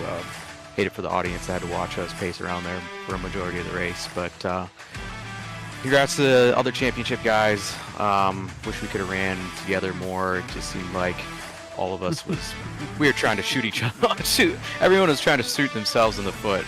So it was pretty rough, but yeah, we'll take it. 3 years in a row as a champion. every series we've ran, we've won the championship in the first year. So that's an incredible accomplishment. Couldn't do it without my teammates there. Cody obviously is helping me out whenever he can, and then Jared hops in whenever I can't run something. And I've been racing with these guys, with those two especially, for what seems like forever. They're family now, and it's crazy that you can say that about somebody that you've met on a simulator or video game, whatever you want to call it. These guys, they're my brothers. We hang out a lot online, and they're good people. So it's a team championship. Yeah, I got the drivers championship, but definitely couldn't have done it without those guys. Well, I mean, you got the owners championship too. Yeah, real yeah, quick. If I can cut in here, it would be cool if you want to bring them up here, and give them a little time to maybe say something here, if Trevor would allow that. No, of course not. No, sure. No, screw those guys. Yeah, Cody's down there. Jared's not on here. But yeah, you can pull them up. Yeah, here they come, just to celebrate with you. Here they are. Yeah, hey guys, we brought you guys up here. Just wanted to reiterate how thankful I am for you. Travis hopped in here. Fucking sorry, Jesus. I'm just called SEC. Garrett hopped in here to help out with spotting late in the season, and dude, couldn't have done it without you. You were able to. He was really good at helping me figure out how many laps I had in my tires. Obviously, Cody's been here since day one. He's my ride or die. Kept me calm throughout that race. I don't know how many times I wanted to just jump off a bridge with how stupid I was, and I don't know how many times I heard Cody in my ear telling me, "Dude, calm down. You're fine." So, thanks to you guys. Appreciate you guys more than you guys can know. Thanks, buddy. I'll take payment and iRacing credits or something. Yeah, for sure. Yeah, I got you. Well, he's getting a lot of money for this championship there, I tell you that. Nice. But Can't win a championship as a driver. It's just it's not as sweet, but it's nice as an owner. well, yeah, and that's the key, is that not only do you take the drivers championship, but you take the owners championship as well. And you guys did do a lot to try to look after each other this season. There were a lot of races where you were able to help each other. We won't talk about the races where you hurt each other's chances out there on the track, but that's just bound to happen. You know, it doesn't matter whether you're racing with your teammates or other people. It's bound to contact sometimes just happens that way. But hey, it was beautiful to watch KPR this season come in. Of course, Jared coming in and just dominating those dirt rounds. And then, you know, Cody having so many great runs.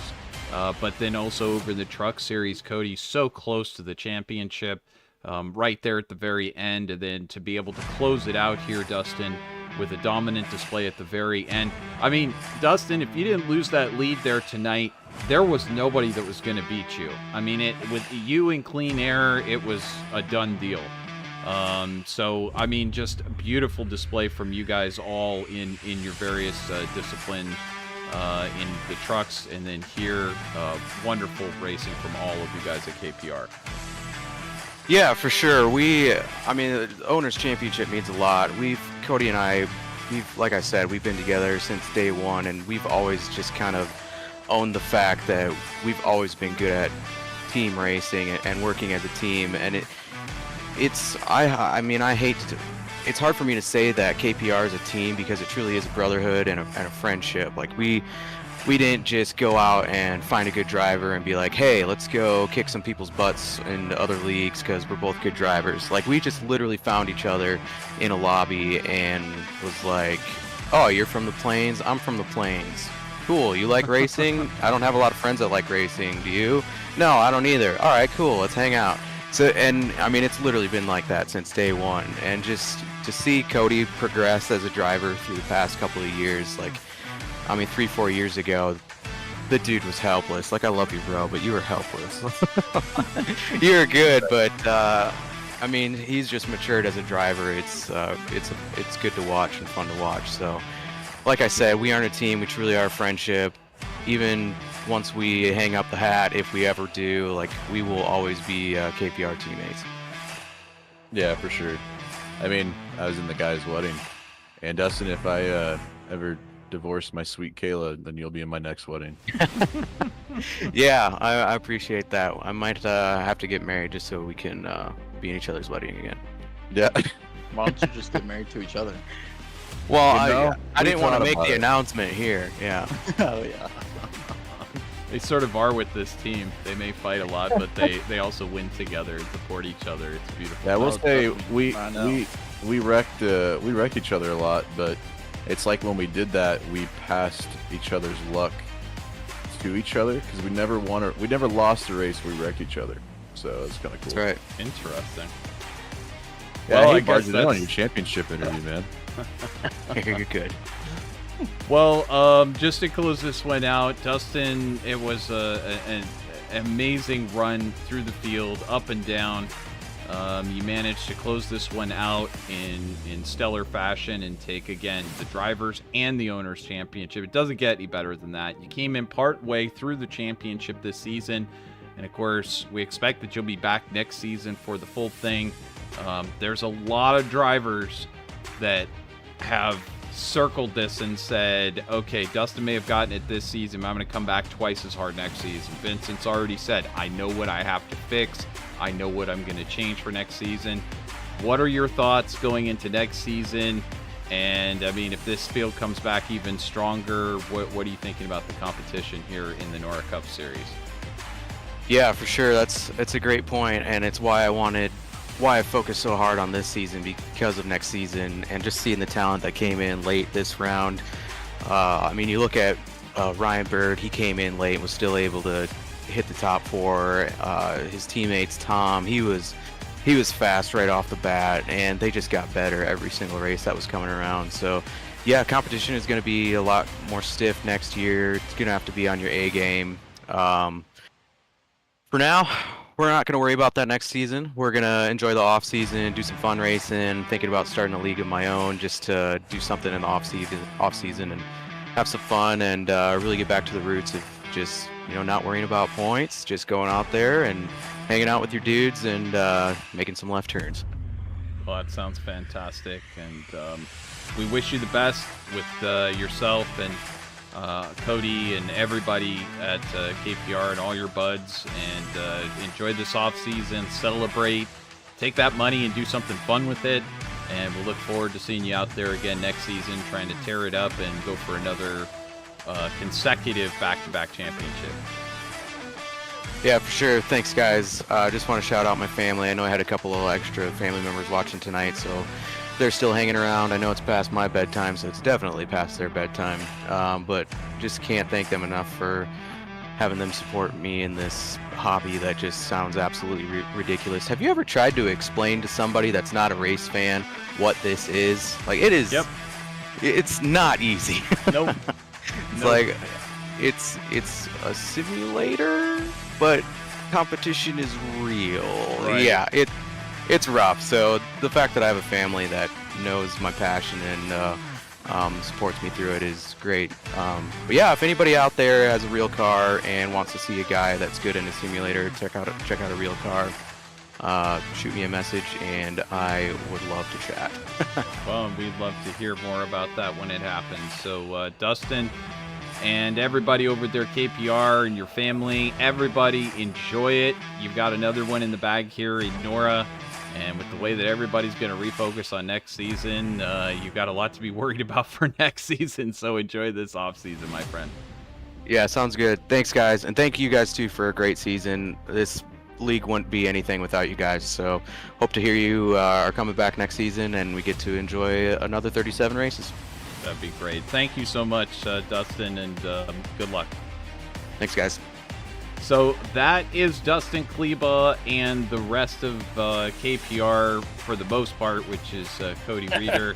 And that was a great idea to bring him up here. And of course, Yeah, it was Jared, cool. Well, Jared Wishin was over in our Facebook stream that was going on, and he said, let's go Dustin. So I thought that was really cool, supporting his teammate there. And of course, he had Ken Kleba, his dad, over here in the YouTube chat. So I didn't want to tell you, but I had the same plan for if Vincent won, if Ronnie won, or if Bird won. I was going to bring the team in and have it like a team celebration. I thought it might have been cool. So, Yeah, whenever it's a championship celebration, it gets unfiltered. It's especially when your friends are there, you hear the real Dustin come out, and that's what we wanted to hear was him actually being himself and not in that interview type, like, oh, I gotta be uptight and stuff. Get loose and have fun. That's what this is about, man. Absolutely, and now he gets a chance to really, breathe a sigh of relief after 9 months of going at it. Well, he didn't go over the whole 9 months, but after several months of just really charging hard and staying up there in the front and, trying to challenge for these races, he could just go have some fun, do some crazy races. I know some guys are going off to do trucks, some guys going to do some late model stuff. Just blow off some steam and go have some fun doing some really crazy stuff. I know you're going to do a Next Gen league. I was looking at your paint scheme ahead of time.